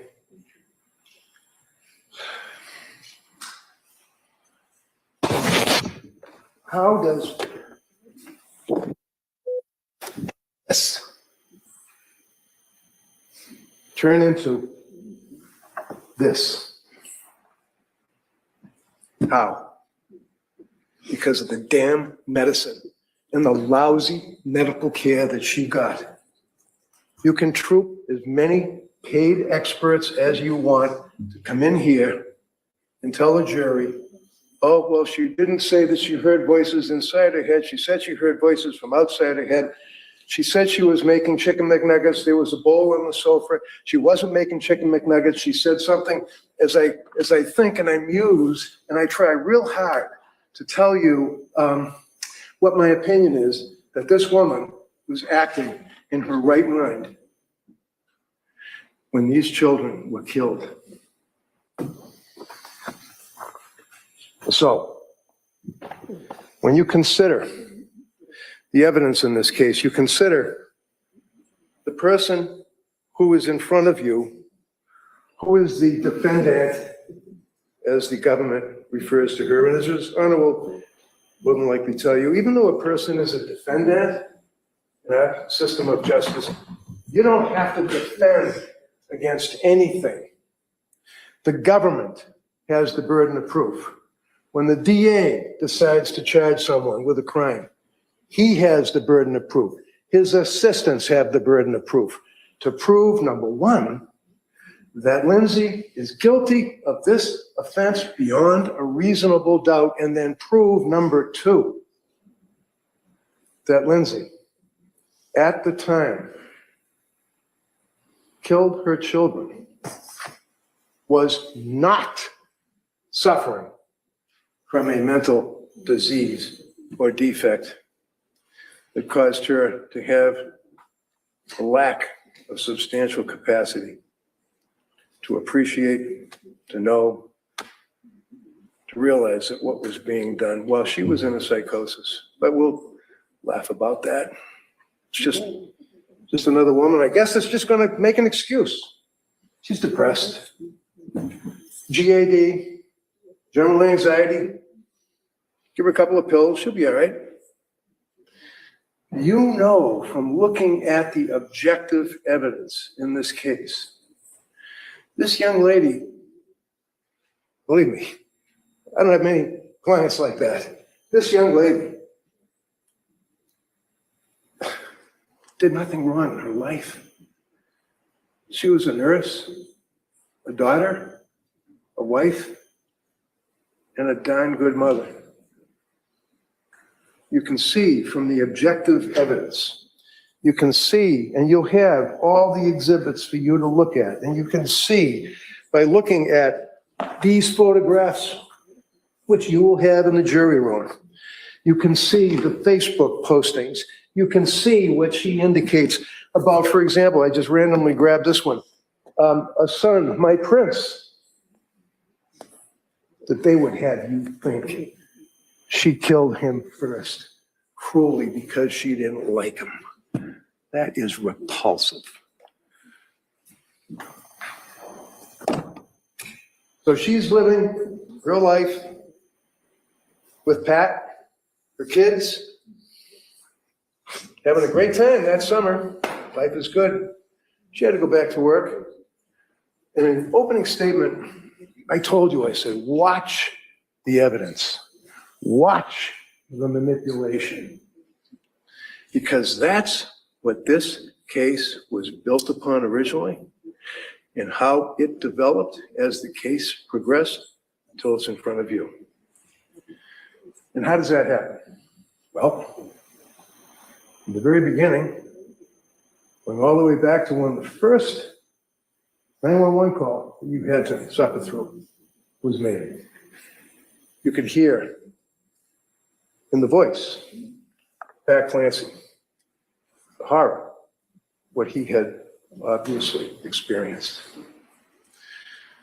You can see from the evidence that's before you the injuries that she suffered. You will have in the jury room the exhibits that indicated the extent of the injuries from, I don't have to go through all of them, the extent of the injuries to slitting her throat, to slashing her wrists, throwing herself out a window, blood all over the bedroom floor, window open, screen slashed. Oh no, screen wasn't slashed, my bad. That's what she thought. It's called a delusion. She was in a psychosis when she thought that. Probably right here, sitting here, believes that she slashed the screen. She didn't. Subjective evidence. And why did we spend almost a week showing you the extent and the severity of that suicide attempt? The reason that we had to do that is because they were arguing that it was a fake suicide. Dinky little cuts, no bleeding. She didn't mean to kill herself. She just got to throw herself out the window, I guess, and slide down the house. Remember that one? Hanging off of the window, sliding down the house, and Lindsay screwed up. And she hurt herself bad. You know that's not what happened. You know that she made the testimony of Dr. Velkovich, that she made a very, very significant suicide effort, slashing her wrist, slitting her throat. And isn't it interesting when you consider objective evidence? Googling slitting a throat. Googling suicide. Googling drugs. Googling side effects. Googling ketamine treatments. Googling all of these drugs. Googling the effects of Tufts medications. Lorazepam, sertraline, hydroxyzine, lorazepam, lorazepam, busferone, trazodone, fluoxetine, zolpidem, mirbazine, clonazepam, quetiapine, diazepam, quetiapine. It goes on and on and on and on and on. You have the chat, you have the descriptions to see. And obviously, she wasn't consuming all of these at the same time. Because one thing this kid did was try to do what she was supposed to do. She took the drugs as she was told to take them. She was religious in her obligations to take care of her health. She went to Dr. Tufts when she was a young lady living in a house with a husband and her babies, respected nurse, wife, friend, mother. Should have kept drinking, huh? That was a big deal, wasn't it? Remember that? We're just going to assassinate this young lady in every which way we can. Remember that evidence? I was concerned. She was drinking 5 drinks a day. She was worried about, you heard the evidence up to 2019. What are they talking about? She wasn't drinking while she had her kids. She wasn't drinking while she's breastfeeding. She would have a couple of beers with her friends. That's bad. We put that over in the bad pile. Right here. We spent all that time showing through Dr. Lapasada's testimony that this was a legitimate, dreadful, horrific suicide attempt. You think about this beautiful young girl throwing herself out a window. That's a quarter. I don't know if you ever played pool. I challenge you to tell this jury why we spent a week showing that she committed, your witnesses. Counsel, address the jury, please. Said, their witnesses, serious suicide attempt. Remember that? Tried to kill herself. So now they'll back off on that and they'll agree. A serious suicide attempt. That's why I say, watch the evidence. Watch the manipulation. Remember the argument with the bands. She took the bands out of the bag, put the gloves on, talks to Dr. Lapasada on the Zoom, slams the bands down out of the paper bag, does the movement of the bands and yells at Lapasada and says, wrapped. They were just wrapped. They weren't knotted because you gotta get Lindsay tightening the band, right? You gotta hold it. You gotta hold it for a minute. You gotta hold it for 2 minutes, 3 minutes, 4 minutes. That's why she needed the bands not knotted. And then she said, it's like this. And they sprang open. Remember that? Dr. Lapasada said, yeah, I saw what you did. And she walked away like if the glove won't fit moment. Quarter number 2. What did Patrick Clancy testify to? You heard his testimony. He indicated clearly, unequivocally, they were knotted around the necks of those children to the point where he had to struggle. And it's your memory, not mine. If I say something you don't recall, forget it. It's what you remember the evidence to be.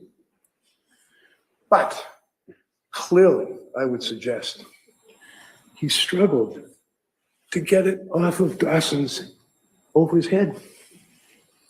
And a police officer saw through the window. This is horrific stuff. But it's objective. And it shows the manipulation. This government, this prosecution is a mess. They would take their evidence and argue to you that she did not tie a knot and walk away because, as Dr. Lapasada said, you're talking about 4 or 5 seconds so somebody passes out. No, they got to have the 4 minutes. And that's not what the evidence shows, is it? So, as we move on, Lindsay's in the hospital. And this whole thing about conversations and she's talking to people and the kids are in the basement, her throat was crushed. You heard the 911 tape. You draw the inference, whether or not There's a conversation about where the children are. I tried to kill myself, the kids are in the basement, all that. You determine whether or not that was something that could be discerned. And the police investigation, because as His Honor indicates, there are two things here. Number one, proof beyond a reasonable doubt that she's guilty. And number two, proof beyond a reasonable doubt that she was not suffering from a disease or defect, as His Honor instructed you at the time of these killings. Those are the two things they have to prove. And when the police charge somebody with a criminal offense, they have an obligation to investigate. So at the end of the day, when you're talking about, well, we've got the charges are before the court, you can sit there in the court, you can feel proud of yourself. Do a good investigation. You even know what this, you'll see the photograph of the cup and the powder. What is it? They don't even analyze it. Did they take pictures? Did they analyze? Did they test the blood? Lousy investigation of that.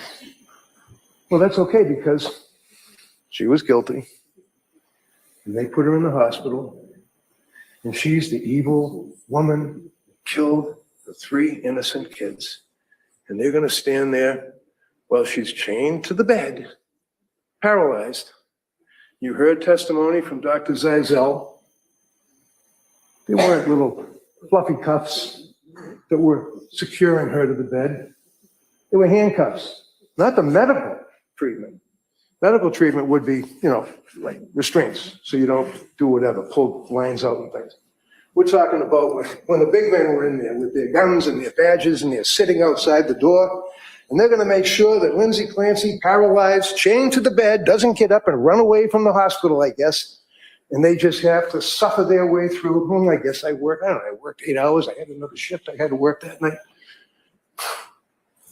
This is the treatment. And what's important about that is what kind of treatment did this young lady get from the healthcare providers? Remember Meg Collins? She came in this court. Meg, you might remember. Tall woman, short blonde hair, squared away. Unbelievable. Unbelievable. She was not only a nurse taking care of her in the hospital, she advocated for her. She stood up for her patient. She protected her. During the pandemic, you know that Meg Collins was in that emergency room when half of us were hiding at home behind our computers, hoping that we're not going to die in a week, drinking our Chardonnay at 11 o'clock in the morning. Meg Collins was in a hospital treating people and advocating for them. That's an example of what nursing is all about. Not having attitude, not treating somebody like they're to be disdained. And what's even worse, she comes out of a coma. She is intubated. She has had major surgery of her broken, crushed spine, vertebrae, rib, thyroid. Massive, not my words, medical records, massive testimony, blood transfusion for the blood loss. And when someone, you heard evidence, comes out of surgery, they are delusional. You've had anesthesia. You've had you think about having a tooth pulled. Think about the trauma that somebody has when they're in a hospital bed laying there, paralyzed, unable to feel the lower half of their body, but able to feel with the meds and the pain medication and everything else, the damage to the spine. And then the hospital has a meeting. Remember the other doctor, I think it was Dr. Shah, the Indian woman? Wicked impressive. She was amazing. She had the facts. She was able to tell you exactly what she observed. She was able to tell you what they were doing to treat Lindsay. She treated her like a human being. She was a damn good doctor. Came in here and told you all of her observations about her and told you one of the things that ultimately that they were concerned about is they had to have this big confabulation about, we're going to take her off the, the healthcare cross. They had to have lawyers. They had to have people there. They had to have her signing documents. They had to determine whether or not she was going to be signing something to have her parents take over because Pat was not going to be responsible for her care.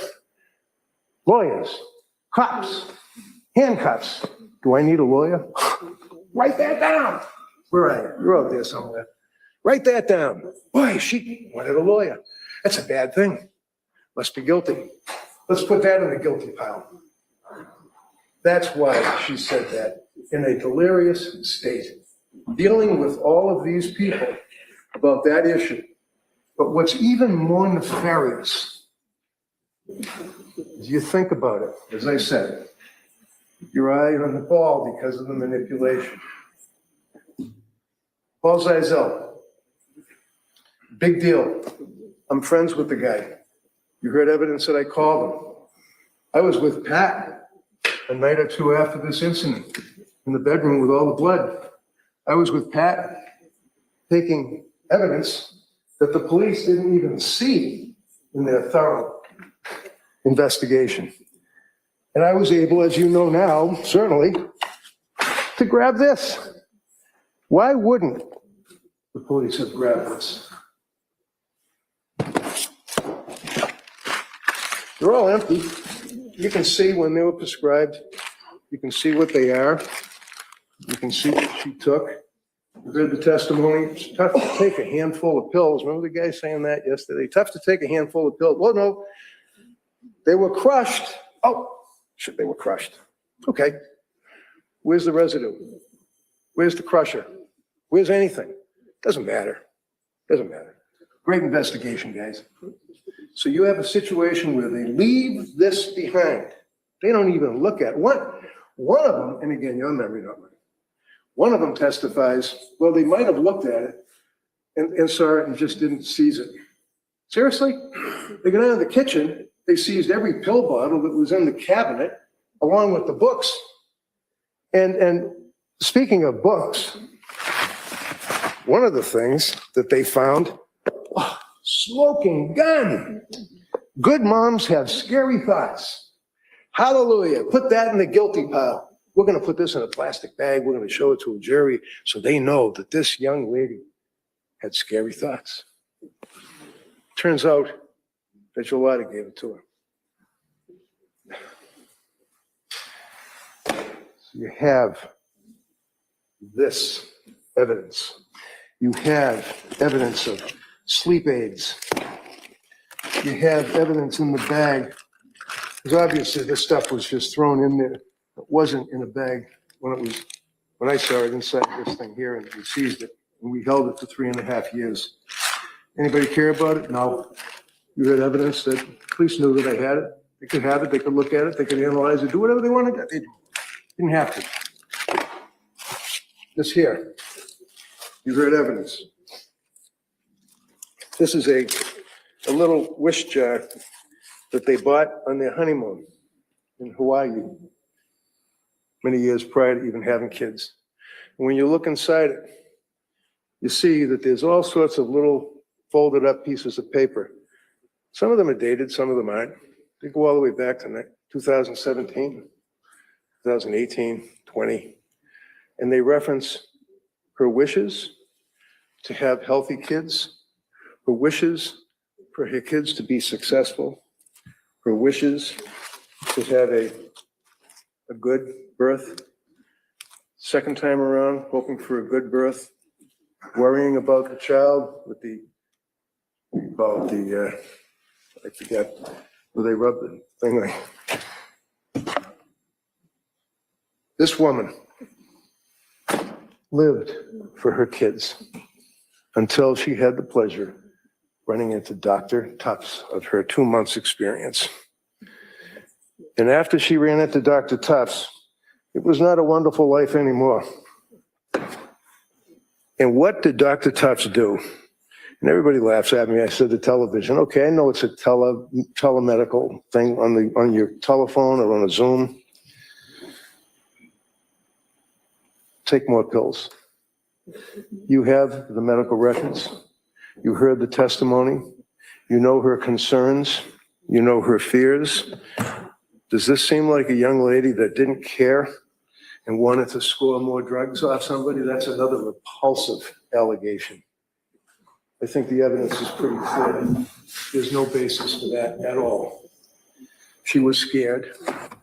September into October of 22, young, vibrant, hardworking, you've heard all this, not my words, witnesses' words, holding goals for herself. Hardworking nurse, hardworking mother, would take the kids to the Kingsbury Club. That's another thing. Sounds pretty snooty, doesn't it? Oh, they're at the Kingsbury Club. It's a swimming pool and a place where you can exercise. Watch the manipulation. Because now you've got a situation where you've got manipulation with the Kingsbury Club, you've got manipulation with these other items here, and you've also got manipulation of Paul Zeisel told Lindsay what to say. Say that you're hearing voices.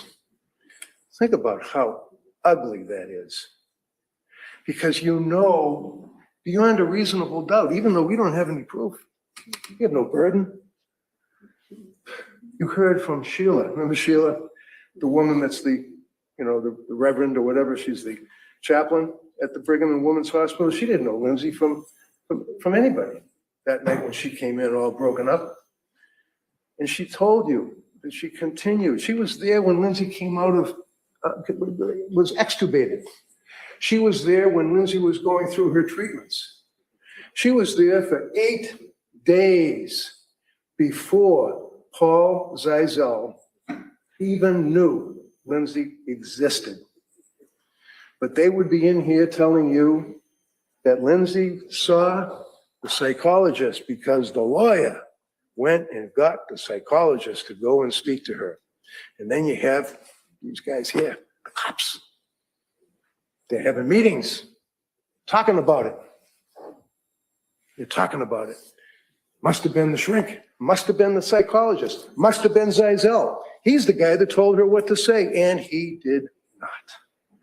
How can you ruin a man's reputation with the career that he has had and still has, thankfully, to put him in a position where he tells a broken young woman who is vilified by our society for killing her 3 children, that he goes in the hospital and tells her to say she heard voices? Disgusting. So now you know that she told Sheila first that she heard voices. Command hallucination. She didn't say command. I heard voices. It was a male voice. Told me. You had these other guys that came in. The government's rebuttal witnesses. Very, very impressive. Very, very impressive. The first 2, Mac, we're going to decide. You've got the other doctor as well. So Mac is why he was freaked out when I asked him where he stayed. And the other guy looked at me like his eyes were bugging. Why did I ask where he stayed? Whatever. Point is, they don't see her for years. Years. And why? The other guy, Halburn, I think it was Halburn, he had to wait until maybe it was the last man, I forget. They had to process his payment from the DA's office through the school. Who cares? If you have an obligation to try and be objective, to try and even look as though you're competent and objective, why would you wait for so long? Why would you go with another guy? Why would you take this young lady and have her in a room and question her one right after the other? Wouldn't you like to sit there and be questioned by Dr. Mack? Boy, that'd be an experience for 3 hours, 4 hours. And the other guy is going to pepper his questions at her as well between that period. And the next day, she can take tests and then go back at it again with Mack and with Halburn. And she was cooperative. She was pleasant. She was friendly. She answered the questions and she owned what she did. Huh? She never ran from anything. She's gone through evaluation after evaluation after evaluation, recorded. You'll have the video to look at as they're questioning her, as she's sitting there in her wheelchair, hour after hour after hour, 3 years after this incident, but that's okay. They're busy. Paul Zeisel was there, literally, in Brigham and Women's, because I called him. Because I was asked to represent this young lady. You heard evidence. I saw her in the hospital. I saw her laying in the bed broken. I saw her laying in the bed practically dead. I reached out to Dr. Zeisel. I asked him, please, can you talk to this woman? Concerned, as he testified, for her mental well-being. What kind of demons, what kind of horror was in her mind as she lay there paralyzed and hurting and medicated, swollen, tubes, pops, chains. He went and talked to her. Big deal. I asked him to go. You judge the credibility of a person. Did Paul Zeisel have the ring of truth when he told you that he's there out of a humane feeling to try to help this young lady? And he's been by her side for 3.5 years. Same thing as Sheila.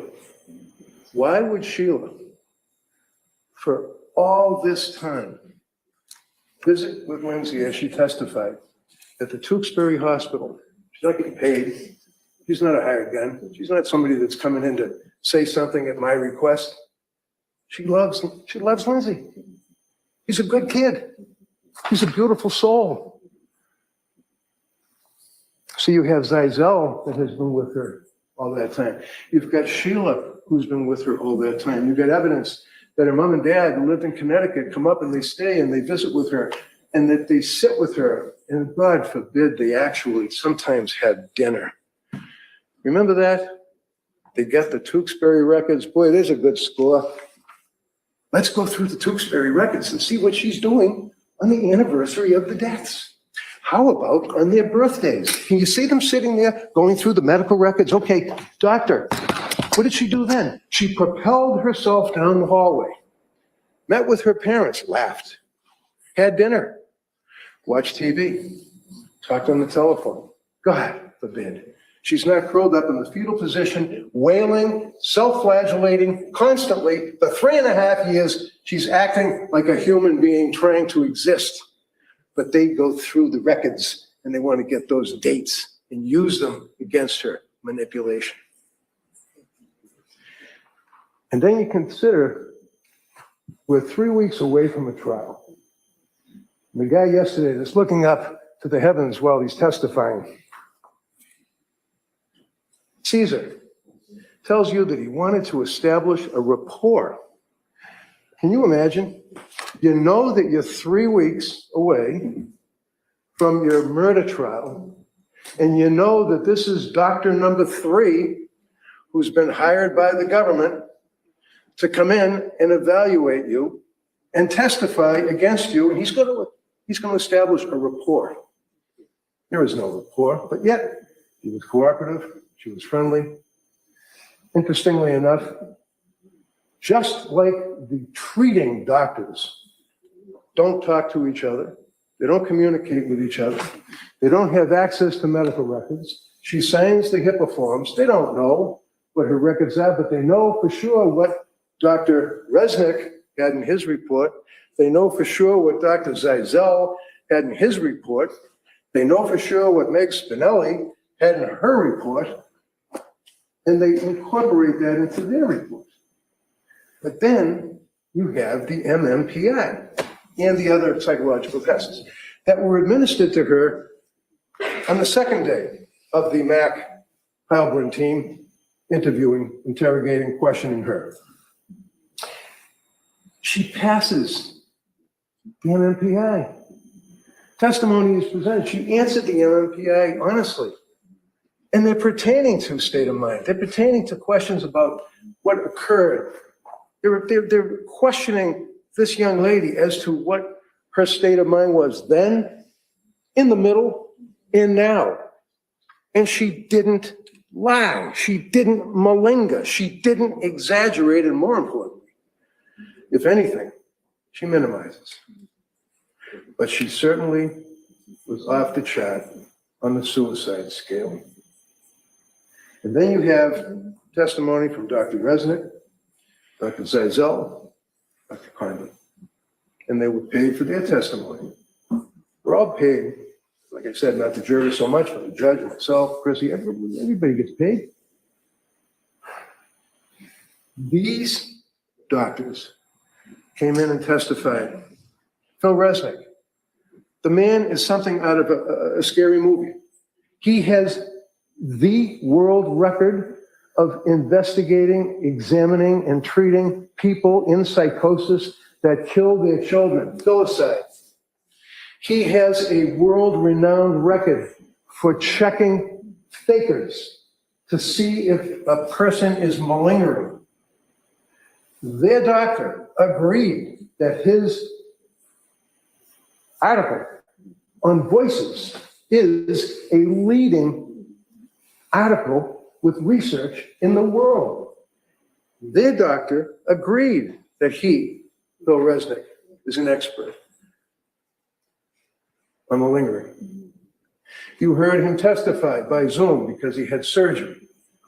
But he showed up by Zoom and testified that, again, 4 months after this incident, he met with Lindsay, he evaluated Lindsay, compared, looked at all the records, just like all the rest of them. Everyone says they looked at all the records, the police reports, grand jury minutes, everything else. He indicates clearly, in his opinion, that she was in a state of psychosis at the time of this death, times 3. Has any of the government doctors rebutted that? One of them, Halburn, said it's possible either way. That's not proof beyond a reasonable doubt. The other one, Mac, you can accept his testimony if you wish, but I suggest that you probably won't. And then you're left with the doctor yesterday who didn't even know. She didn't even know what killing during the course of the psychosis was. And when I was questioning him about it, he agreed. And I said, don't just agree with me. You're just agreeing with me because I said that? And he basically said, yeah. What kind of expert testimony is this? It's a mess. But the government uses them to try to rebut a man like Phil Resnick, who tells you that she was suffering from a horrific mental disease and defect at the time of the killing of her beautiful children. Why? The how? And the fact that under the law, as His Honor has given you, she's not criminally responsible. And the burden is on them right here. Prove to you that at the time of the killing, as Dr. Resnick says, that she was suffering from a disease or defect. As Dr. Zeisel said, that she was suffering from a disease or defect.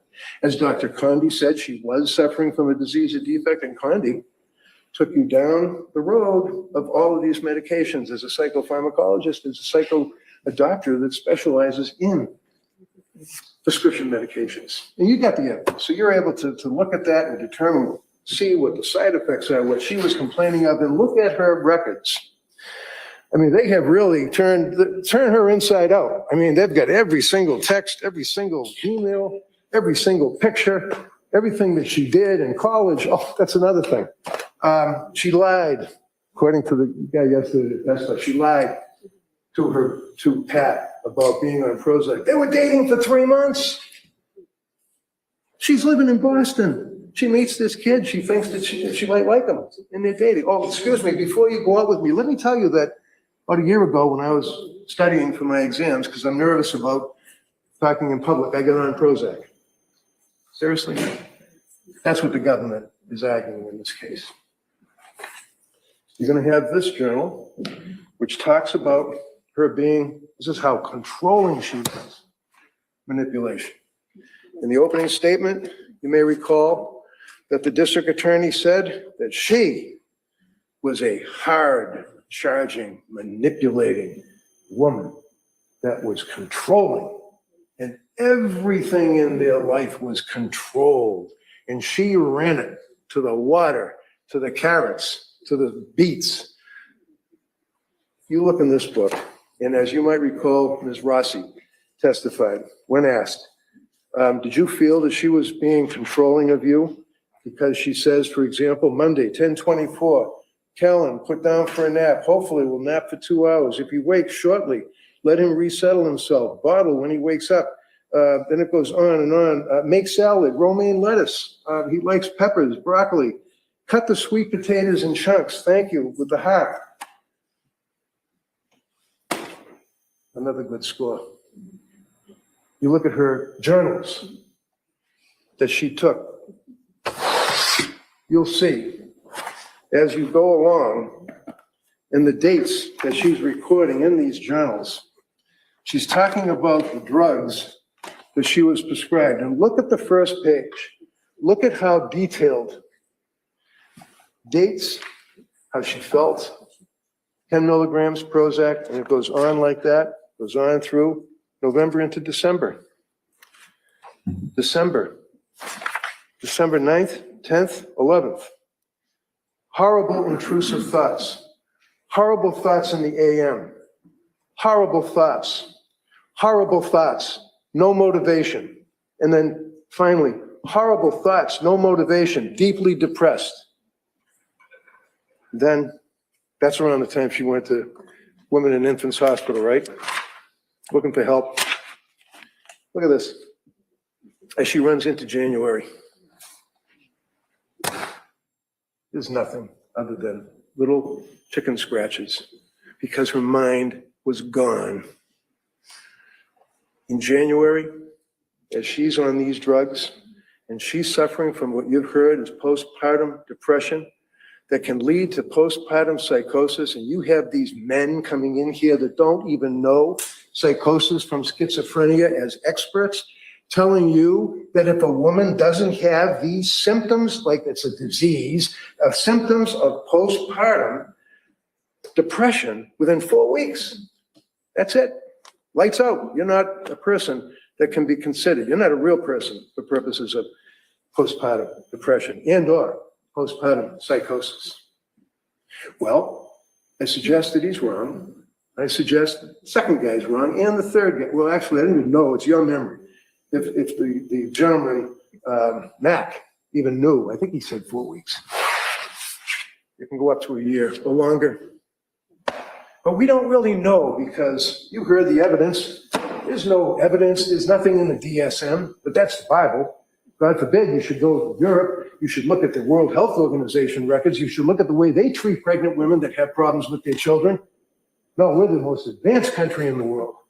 But we still have doctors that come into court on a murder trial and talk about 4-week cutoff on something that they don't even know exists. They've never treated it. They've never written about it. You have terrorism experts. You have an expert that comes in and talks about his focus and his interests, and it's about juveniles and drugs. And like I said, kids that like to drink and smoke weed. Those are the experts, quote unquote, to support their burden to prove beyond a reasonable doubt that Lindsay was not suffering from a disease or defect at the time she killed her children. You all remember this. October. This is not an evidence, it's marker identification, it's too big. So, but basically it shows clearly and unequivocally the depths of despair that this young kid was in, trying to raise 3 kids, trying to be a wife, ready to go back to work. Did anyone say that she was just lazy or just didn't want to go back to work? That's manipulation. They're arguing. She didn't want to go back to work. She didn't want to go back to work because she didn't want to leave her kids, especially Callan, because she loved her children. They were her life. Manipulation. And when you consider the journals, I don't know, you ever watched the movie there, The Shining, with Jack Nicholson? Remember the scene when he's sitting there in a state of complete psychosis, and he's writing a book and he's typing, And the wife finds the book and opens it up and looks at it and says, all work and no play makes Jack a dull boy. All work and no play makes Jack a dull boy. Repeated after repeated after repeated. And he says, do you like it? You look at the records of her Googling drugs. You look at how many times, how many hours of the night in the afternoon she's looking this stuff up, in between taking care of the family, in between all of the stuff that was going on with visiting doctors, seeing doctors, going to Rhode Island, being told, no, we can't help you, calling a suicide hotline, we can't help you, calling another suicide hotline, we can't help you. My God, what does she have to do? She was reaching out for help and she was not getting it. She turns herself in to McLean Hospital. You saw the doctor, nice woman. She's testifying. She didn't know. I suggest to you that she didn't know hardly anything, let alone psychosis involving a young lady like her going through what she was going through. The government bears the burden of proof beyond a reasonable doubt. They bring, for example, Ian Whiffen. The guy, you might remember him, was the guy that's, I guess he developed or helped develop Celebrate. What you got when you look at the records, you don't measure on an Apple Watch. Well, I shouldn't say Apple Watch because we know that they didn't have the Apple Watch, but on a cell phone, you don't measure going down the stairs. You measure stair climbing, right? That's what the testimony was. And there were 3 stairs that were climbed. Okay. The last record is 5:38. At 5:38 p.m., we went through that on cross. What happens to the phone? Don't know. It was on the bed. Was it dropped on the bed and it left there for 20 minutes? She could have been anywhere in the house during all that period of time, right? Right. You've got a compressed period of time that Patrick leaves to go to the restaurant to pick up the CV, and you heard the guy yesterday say, and then she sent him off to go to CVS. It's on the way. It's on the way. She didn't want him out of the house long. She was in distress. She wanted him home to help with the bathing, to help with the kids, to help putting them to bed. How long is he going to be gone? She Googles it. Is that something that is so nefarious? You'd think that that goes right along the line with the book about good mothers having bad thoughts. My God, she actually Googled the time frame that Patrick would take to go to 3B and pick up the food and then leave and stop at CVS on the way. So I guess the government is suggesting she's not in a psychosis. So she's Googling Miralax because the doctor earlier that day told her that the baby Cora needed Miralax. Why would she do that? Because remember the government's opening when they told you she wasn't suffering from the psychosis. She was a woman that didn't want to live her life anymore, wasn't happy being a mother, didn't want to live that life. So she's going to kill her kids and hopefully throw herself out the window and not paralyze herself, and then she could run off into the sunset, I guess. That's what their theory was, along with the fact that it wasn't a real good suicide, it was fake. Well, now we know, don't we? The mess that this young lady was in her brain, my brain is being damaged. I will never be better. That's the evidence. That's the evidence that we have in this case. Burden of proof is on them to prove to you that at the time that she killed these 3 beautiful kids, that she just wanted to move on with her life. And I suggest to you, just as there's no chicken nugget residue, and then when you look at those photographs, there's a slice of a cucumber, there's a slice of a carrot, there's no chicken nuggets in that bowl. Patrick wouldn't know what the kids are eating. She was the one that would cook their dinner. She was in the refrigerator, but the guy yesterday is like, oh no. Patrick said that the child was eating the chicken McNuggets in the bowl. No, she was getting food out for the 2 kids, not the little baby, 2 kids for dinner. There's no evidence that she's lying. There's no evidence that she's malingering. And finally, you remember there was a big deal about whether or not the voices are within the head or whether or not they're outside of the head. Dr. Resnick's article with the largest research on voices malingering in the world indicates that 38% of almost 1,000 people that were examined report voices from inside their head. And it stops.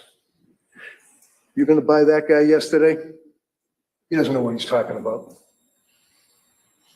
This young lady is not guilty of the killing of her children because she was suffering from a disease and defect, as His Honor instructed you. And they're not gonna be able to prove otherwise. And it's their burden, not ours. Thank you.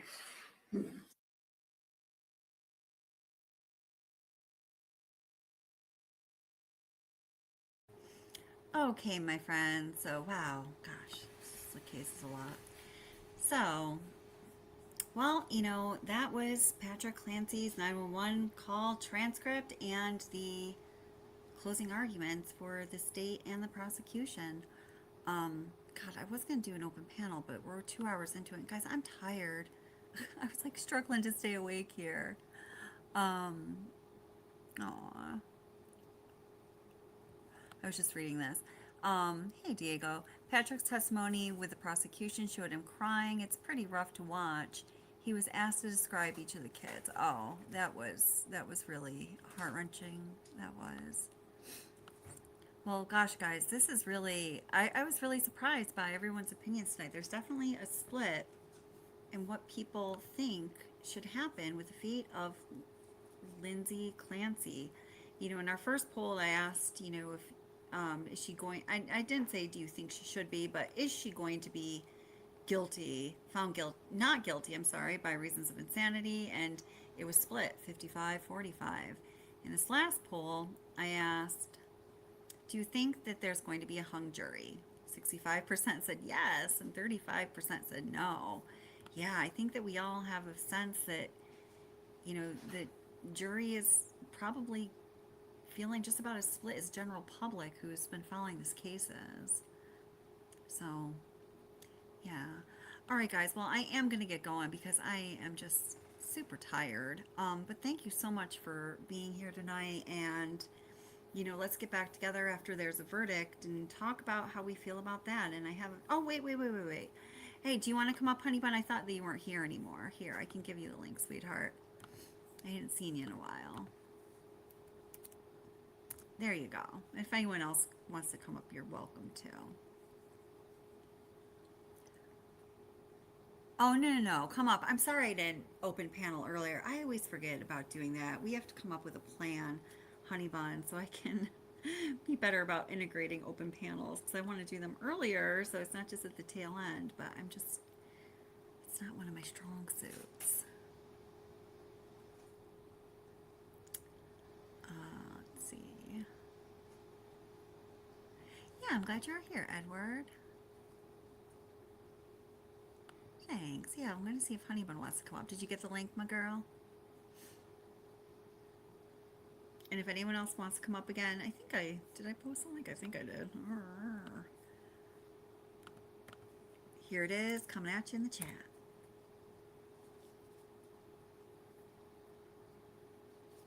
All right, there you go. Wow, I really am so curious. You know, and I didn't say, here, I'll let Honeybun come up. And, you know, some people were, you know, during the course of your chatting, and I didn't want to, sometimes I don't like, you know, sometimes, I don't know, like I told you, I have a lot of thoughts in this case, but sometimes I just want to let you guys express your opinions without me putting mine in there, because sometimes it'll just kind of, I feel like, you know, sway how things go, since I'm the one who's actually talking most of the time. But, you know, the thing is, if she's found not guilty, she's going to be in a mental institution for the rest of her life. I mean, there is, yes, every 6 months there is a review to see if a person who is in a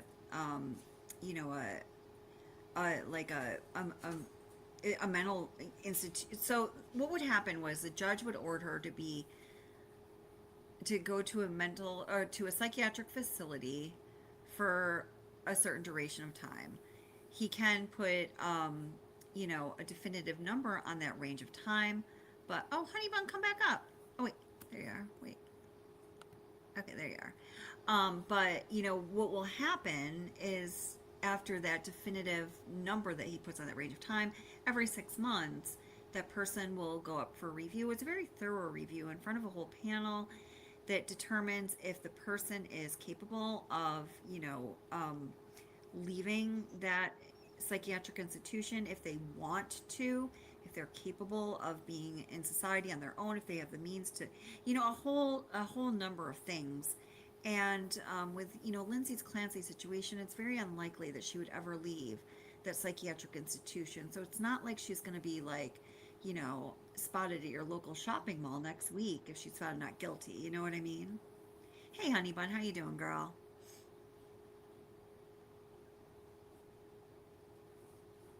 Oh, I can't hear you. Is that my problem? Honey bun? Honey bun? Let's see. Oh, I hear something. Ah, she's gone now. I'll let you come back up.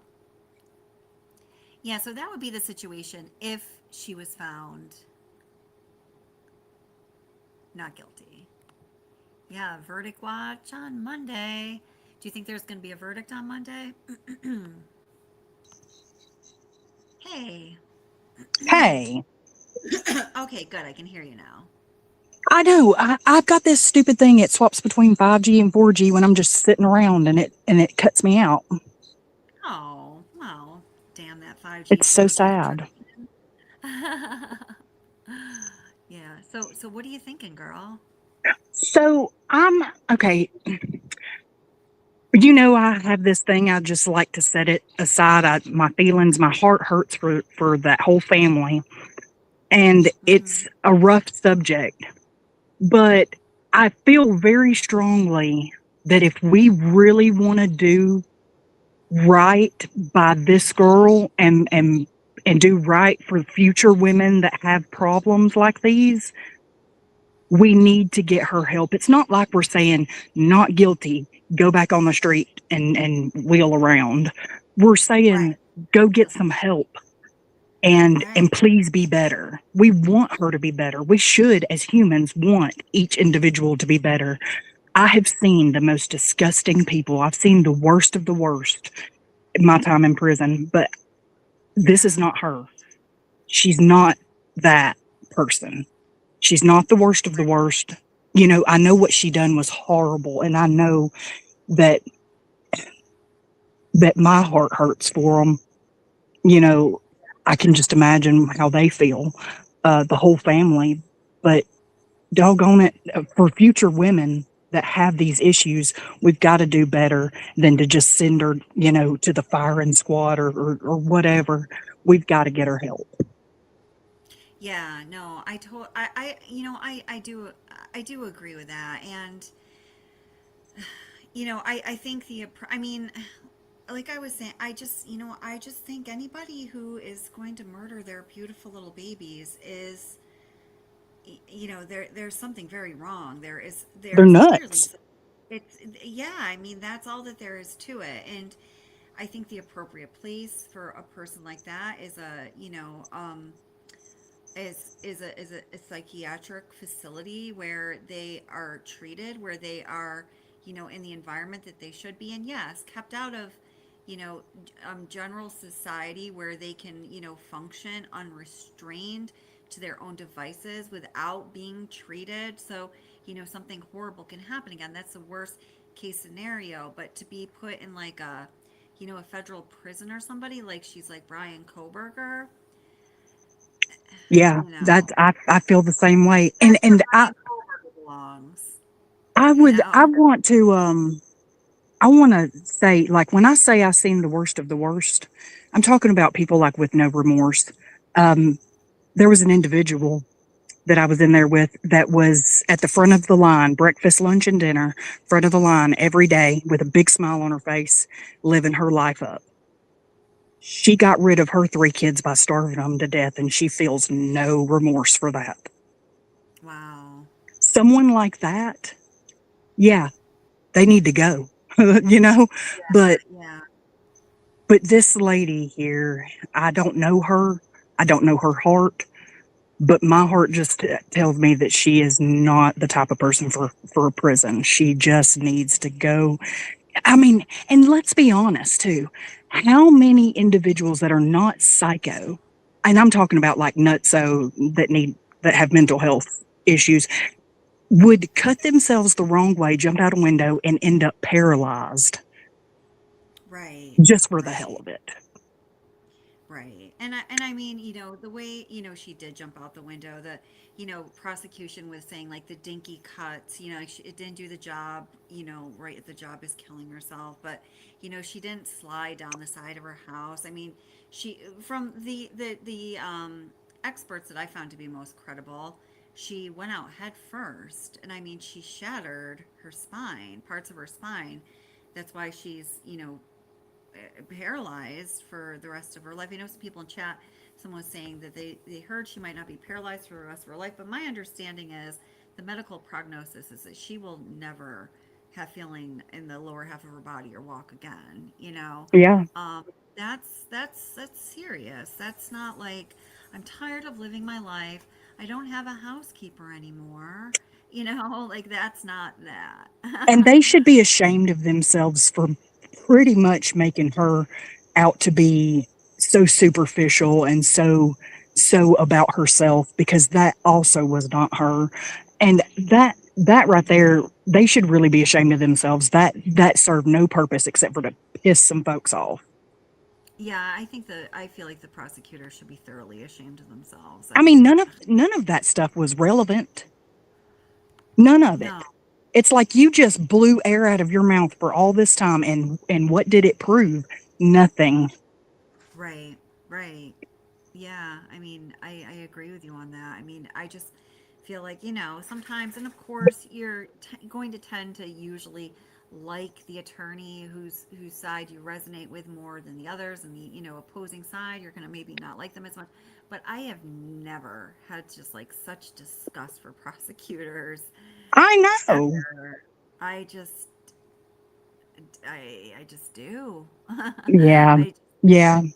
I mean, I started making videos like, and I hope to finish it someday, but there were just so many hours and hours and hours of this trial, and there were so many and many instances of them just being repulsive. I was putting together a video. It's like all the reasons why we hate the Lindsay Clancy prosecutors. All the little like Absolutely. so I'm still working on that, but I mean, it's a big project, guys. There's a lot of material there. Yeah. Yeah. Um, Yeah. Oh, and and as far as yeah, and the body temperature. She went to the hospital with an 80. Her body temperature was like 82.2 or something like that, I believe, 80 or 82.6, and she coded twice that night. I mean, they had to yeah, restart her heart twice. yeah. That's not a feigned And then they suicide talked attempt. about the that the blood was clotted. Well, hun, if my body temperature was that low, my blood would clot too. I don't even know my blood would be doing it body temperature that low, because usually if your body temperature is that low, you're not surviving. Yeah, it's probably not pumping. Right? I mean, that is, but I know I saw a lot of people, and please don't get me wrong. I completely understand the passion and the uh, the understanding that everyone has about how horrific this was. But people are Yeah. like, I've had depression, but I've never hurt my children. That's you. That's you. That everybody has different experiences. And I don't mean to poop on anybody's experience, okay? Because I'm not one to judge anyone. I'm Yeah. not gonna judge you. I'm not gonna judge people in the chat. I'm not gonna judge myself. I'm not gonna judge that lady that starved her kids, okay? I'm not. Because I don't know. I don't know what's going on in their minds, but everybody's experience is different. And I just really hope that everybody understands that what you experienced is not what she experienced. Yeah, and I know like Molly McMom and some other people, as we were listening to the prosecution case, were saying that, and they did this throughout the trial, really presuming to know what was going on in Lindsay's mind at each and every moment along the way that they felt was material to the case. And that is a really interesting strategy as a prosecutor. I've never really seen that done before. I just feel like they were slob. Like Stephanie says here, I think the Commonwealth thought it was a slam dunk and they were wrong. Sloppy as hell. Yeah. Yeah. Yeah. Yeah. I just couldn't type all that, y'all. I was like, because I was getting a little bit passionate too, and I was like, oh, I can't type fast enough, and then I would run out of letters, and I was like, dadgummit. So I Yeah. appreciate you letting me come and say my piece. No, of course. I'm sure. Yeah, we have to work on this. 'Cause I want to, I want to have open a panel earlier in live streams, but I just always forget about. I Or would, we'll get I would like watching. to see, I would like to see people take stick up for people. Like, I want us to all have each other's backs, and women, we got to stand together and we got to help other women. Absolutely. And it goes for humanity all the way around, because we are declining in our future. Our future is not looking bright. We've got to start looking after each other. And I know that sometimes it can be exhausting, but if everybody's doing it, that means somebody's actually looking out for you too. That's right. And there's just so many ways and reasons that people are so divided now. It's just really, it's so unnatural.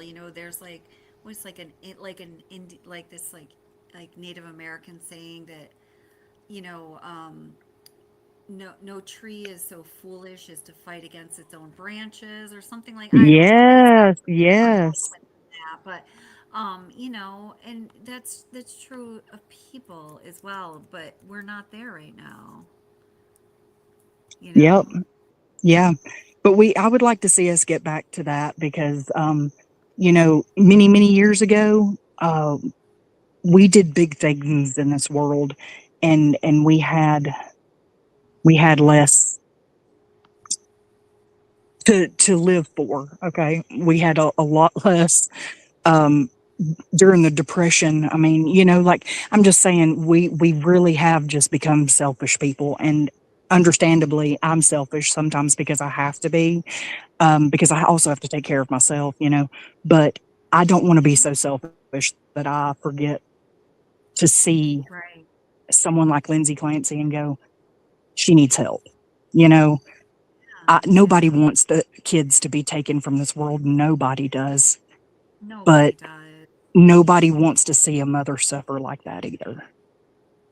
Yeah, and it's just all of this suffering. Obviously, these beautiful children lost their lives. All this suffering, the community, the families, and Lindsay, I do think certainly herself, and it's like the, to, to me, the real, like, the thing that just makes me want to throw up when I learn about this case or think about this case is that our society needs to have structures and supports in place so this doesn't happen, so this kind of suffering doesn't happen. And you're very much right. When we're looking out for each other, it's less likely to happen. And when we have and like bold, intelligent, humane structures in place in our society that work properly, it also reduces the chances of this kind of suffering and a horrific, you know tragedy happening. And where those things are supposed to be in place, although so imperfect,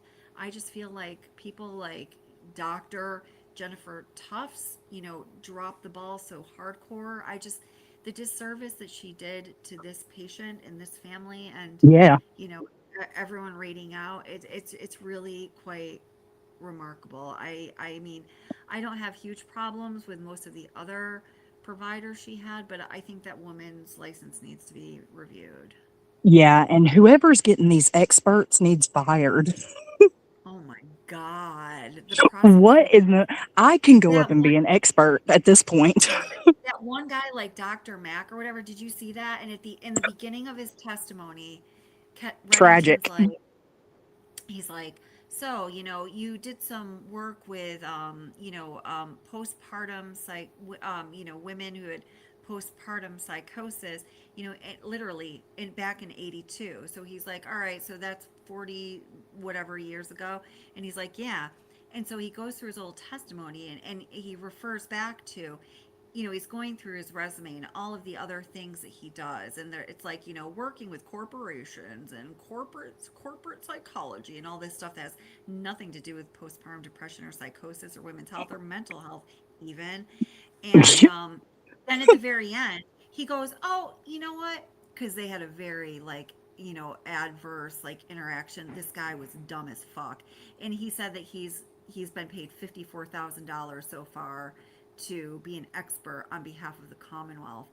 And so then at the very end, after he keeps referring back to that one time back in 1982 as being his experience with actual patients with postpartum psychosis, he's like, oh, that was actually a study that you did with your father before you even went to grad school. And he's like, oh yeah. And then at the very end, Kevin Reddington's like, actually, you know what? I'm wrong. I stand corrected. I have to apologize. That study wasn't, you didn't work with patients with postpartum psychosis, right? Those were men and women with schizophrenia. And he's just like, oh yeah, I guess you're right. Dude, I mean, like, for $54,000, you can then, just, the jury has to necessarily eliminate anything he said because he started out with a lie. He went with it through his entire 2-hour testimony. And at the very end, Reddington went back and he's like, by the way, I got you on your fundamental lie that you've been going along with all along. I mean, that was really bad. That was horrible. That was, I mean, I was almost ready to take off, go down there and be like, hey, look, I will take 54,000 because I'm totally an expert at this point. Right. I know. We'll split it. We'll give you Absolutely. I need a little bit of coaching. I need some big words. I need some, I want to look and give me some glasses too. I need some glasses. I'm gonna need a makeover, hairstylist. Oh my God, that guy was so bad. I think that was Dr. Mack. He was. He was almost as bad as the Johnny Depp guy, the one in the Johnny Depp trial. Oh God, there was. I was like, somebody get this guy Gatorade. They're twins. Yes. and then oh God, there was another. Oh God, he just called. I don't know. Their experts were horrible. Yeah, they just were, all of them. Yeah. So wait, the defense, I think, did really well. I think that the defense lawyer was really, really, really I think he cares a lot about Lindsay and was very, very passionate, and you could really tell that he was, but maybe he was borderline a little much, but I did like him. Yeah. I think maybe he might have pushed on a couple areas, but I do like that he was kindly making fun of the prosecution just a little bit. Yeah, no, definitely. No, I just loved him. I thought he was just right. But, yeah. Okay, oh wait, because it wasn't Dr. Mack. It was, oh God, this is horrible. Wait, let me see. Hold it. Wait, just talk for a minute. I'm going to do a transcript search. I agree with you, Stephanie, for real. I think more women do suffer than we know about. And it's sad that people make it so taboo because look, when something's up with me, I'm totally down. I will tell the world. I'm like, hey, look, I just pooped myself. I don't care. I got no shame because I always want to be better. But not everybody can be that way. They need a little push, a little help, and we need to quit making everything sound so horrible. Instead, right. Uplift each other and help each other out. Right. Yep. Okay, wait, hold it. So this is a guy that said that the psychologist who said that Lindsay Clancy had criminal responsibility. So this is 2 hours into it, and I will never forget this. And remember, it started out with him talking about, oh, you had that, you did this study with women with postpartum psychosis or whatever. Now watch Kevin Reddington shred him. Reddington. I'm getting a little tired. I can't pronunciate. All right. This is so cool. Damaged and that she had to kill herself. And she told you that, right? She did. Do you believe She was telling you the truth, sir? Yes.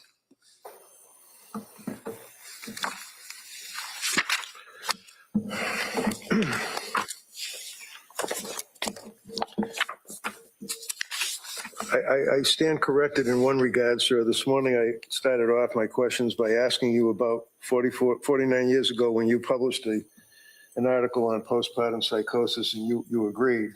You were in college or something, but in fact, it was not postpartum psychosis. It was about schizophrenia, wasn't it? I'd have to think back 49 years, but I think that's right. Yes. You were transcripts of interviews with 32 schizophrenic patients, 15 male, 17 female, all with primary or secondary paranoid symptomology, were edited only to delusion-relevant material. Does that refresh your memory, sir? It does. Okay, so it wasn't postpartum psychosis. You've never written about postpartum psychosis, right? That's right. Okay. Bam. Damn. Do you see the judge look at him like, what the fuck? He's like, I mean, that was his whole 2-hour testimony was just nullified right there. That's beautiful. He completely lied about the primary topic about which he's supposed to be an expert providing testimony about. Wow. Yeah. That was incredible. That was, I don't know, that was like, I thought that was like an epic trial moment. Yeah, that's a dur. Yep. Yep. So, yeah. Nothing about this event is wonderful, glorious, glamorous, or anything. No. But we do got to do better. We got to quit, shaming folks when stuff's not right, And Yeah. and here's the thing. If she was flat out guilty, okay, so just rewind. If everything was true and she really did do it on purpose and she knew what she was doing and she was guilty, I just want, letting her go into treatment is not a bad thing, even if she was guilty, because she is at a very high probability that she will never reoffend ever again, and she's paralyzed. Right. Like the even if she was guilty, so like the jury really doesn't have. I mean, they can't go wrong by getting her into treatment, and not guilty by reason of insanity. I mean, it's not going to affect society at all if they do that. It's only going to help her. Right. And if they did find her not guilty by reason of insanity, she would most likely, from what I understand, stay exactly where she is right now, which is in Tewksbury Hospital, psychiatric hospital, which is Absolutely. right now she's on 24-hour suicide watch since this happened. She hasn't spent one single moment alone in order to go to the bathroom or get into for that reason. In order to go to the bathroom or to get into bed because of her, being paralyzed, she's a two-person lift. Like, she needs two people to assist her to do anything like that. Yep. It's I don't think she's going to be having any more children. no. And I was watching, I can't remember what channel it was on, but it was a psychologist who is somebody who, for part of her career, she was one of those people on the board of reviews that will review every 6 months or however long the judge deems applicable to see if somebody is eligible to be released. And she said people can be released on condition, and like for somebody like Lindsay Clancy, like not getting pregnant would be a condition of her release, certainly. And Right. If she didn't get pregnant, she would be back where she started, and the child would be they'd be placed Right. somewhere else, not in her care. So yeah. This is the most serious I think I've ever been in my life. Oh, like this conversation? Yes. Yes, I'm sitting here like, golly, you ain't laughed at none. That's funny. I know. What is this? I know it's hard to. Uh, It's a serious topic. well, well, check this out. I just watched a mouse run into my shoe and then run Oh, into it again. Yeah. nice. So guess what? We're changing out the bait boxes tonight. Oh But no. I live in the country, so I never can ever be fully rid of mice. Like they get in No, no, all no. the time. Yeah, yeah, But no, I know. but I I try feel to you nip too. them in the bud. But he ran into my shoe like this is my house. Get out of my way. No. Yeah, he's a goner tonight. Yeah, aw, Y'all, I'm sorry about I have such a big heart. I use live mouse traps. Shut up. Oh yeah, where Don't you go say in it. oh yeah. My mom got us those ones where you like let them go outside. And I used to pick on my mom because my Yeah. mom and her husband use those humane, they use the humane traps. And my son and I would be like, right, so you trap the mouse and you take it outside so it can turn right around and run back into your house. I do And take them but down the road. Look, I have like, yeah, it's, that's what I do. I I do take that too. them down the I put them in my road hands and on the I go for four-wheeler. it. Yeah. So, I mean, I've even got these gloves, these big dish gloves, but they're real thick to Uh-huh. pick up the mouse cage with because I ain't gross. I just can't kill stuff. Yeah, yeah, no, I know. Yeah, I know. Yeah, I don't like that. Even a Don't like that doggone either. rodent. I don't know. Yeah, it bothers me. The only thing that I can actually dispose of are red wasps. And me and them, we got personal vendettas against each other. Oh, yikes. Yeah. Red wasps, like the stingy things. Yeah. Yeah, I have like a My serious, not my like dad will easy no one, longer but a hand real me a can of wasp spray. Oh, really? You Yeah. go a little crazy with Yeah, it. no, because I will take one whole can of wasp spray and I'll never hit the wasp because I'll go nuts. Ah, Yeah. I used to buy the dual cans that come in the package at Walmart that's cheaper. yeah. I used to buy the dual cans and I had this holster thing. Lester thought it was so funny. I had this holster thing and I would do it like I was Wyatt Earp. I would spin them and act like I was holstering them. You goofball. That's so funny. I could, You're this hilarious. is this is the type of fun that we have though. You know, it's hilarious. And then I'll make the noise like I just spun the gun, but instead I spun the can. And he looked over at me. He said, "Did you just holster that can?" And I'm like, "I did." And he's like, "I thought you did." Oh my God, that's so funny. You crack me up. Yeah, we have a good time. Oh my gosh. I'm trying to look up, like, to show people a perspective of, like, what Lindsay Clancy's, like, surroundings look like right now. But I'm having a hard time just finding pictures. But it Yeah, ain't, you need to it get ain't some rest, girlfriend. Hilton, it ain't the Marriott. Yeah, no, I do. Yeah, yeah. But Yeah. I yeah, mean, I'm a later tater all the time, but lately I've yeah, been, kind of hitting the bed at least before midnight. yeah, But yeah. Well, honey, it's 45 minutes past your bedtime. You don't want to turn yourself into a mousetrap. yeah, no doubt. No doubt. Yeah, well, I am changing the bait boxes and stuff, but I am changing those out.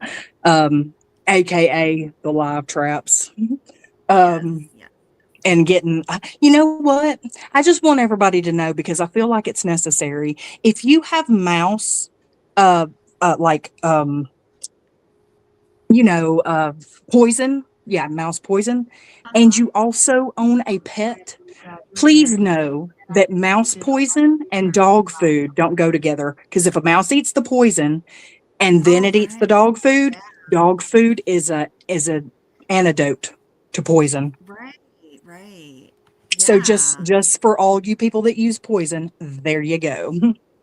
Oh, yeah, there you go. Not good. Let's not do Yeah, that, people. Let's not do it. Metal cans. Get metal or aluminum cans to put your dog food in. Oh, nice. Well, hey, there's a tip. Your tip for the day from Honey Bun. That is. I know. I need to start a thing because I have so much useless knowledge. No, that's a good idea. You can add it to your Instagram collection. Yeah, yeah. I don't know. I'm getting Well, like that right now. me and my dad, we actually thought about starting something that's like, because we really feel like drivers, like new student drivers and stuff, they come in and, you know, we really want to do something that's like where you give talk about truck drivers and motorcycles and different things that they don't offer in the written test and offer in the test taking for people to have more motor skills, I guess, you know. Oh, cool. Yeah, we thought about doing something like that because, you know, we actually both have a little bit of road rage, and I just feel like people aren't educated enough. About your road rage. Yes. Yes. So I think, well, we thought about it, you know, it would be fun, but I don't know how to start stuff like that. I mean, it's like, hello, don't get in my way. You know. Yeah, I know in New York State, because we're so regulated and whatnot here, it'd be like a whole super process, but Oh my gosh. I didn't think about that. Different states are different. You know, I think it's like Virginia. There's no right hand turn, or there's no left hand turns in Virginia or something like that. oh my God. How do you do Yeah, that? it's just roundabouts everywhere. Everybody's going Oh, roundy round. roundabouts. That's cool. All right, girl. Well, I gotta go because I'm like losing my mind here. I'm like, I can't find words anymore. But thank you Yeah, so much you're for an hour coming ahead up. of me too. Oh, well, thank you for coming up. I love you, sweetheart. Go take care of your little mousy problem. Aluminum Yeah, cans no only. doubt. He ain't running into my shoe no more. He don't own this house. And All right. get back I'll talk to you to some later. talk to you soon, sweetie. Okay. Yeah. Bye, girl. And if you guys haven't checked it out yet, I just dropped a Watts video today, so definitely go check that out. It's called, what I title it? Chris Watts' Affair, 5 Weeks of Deception and the Destruction of His Marriage to Shanann. And it's actually doing quite well. YouTube just changed all this shit on us creators, where like you're gonna see whereas in recent like years, it's been like, to get a view, you know, videos will have a number of views. Somebody has to be engaging with your video for 30 seconds. And now they're kind of artificially inflating the view count. So if somebody just kind of like hovers over your video, it counts as a view, which you would think it would be good because it would give you more views.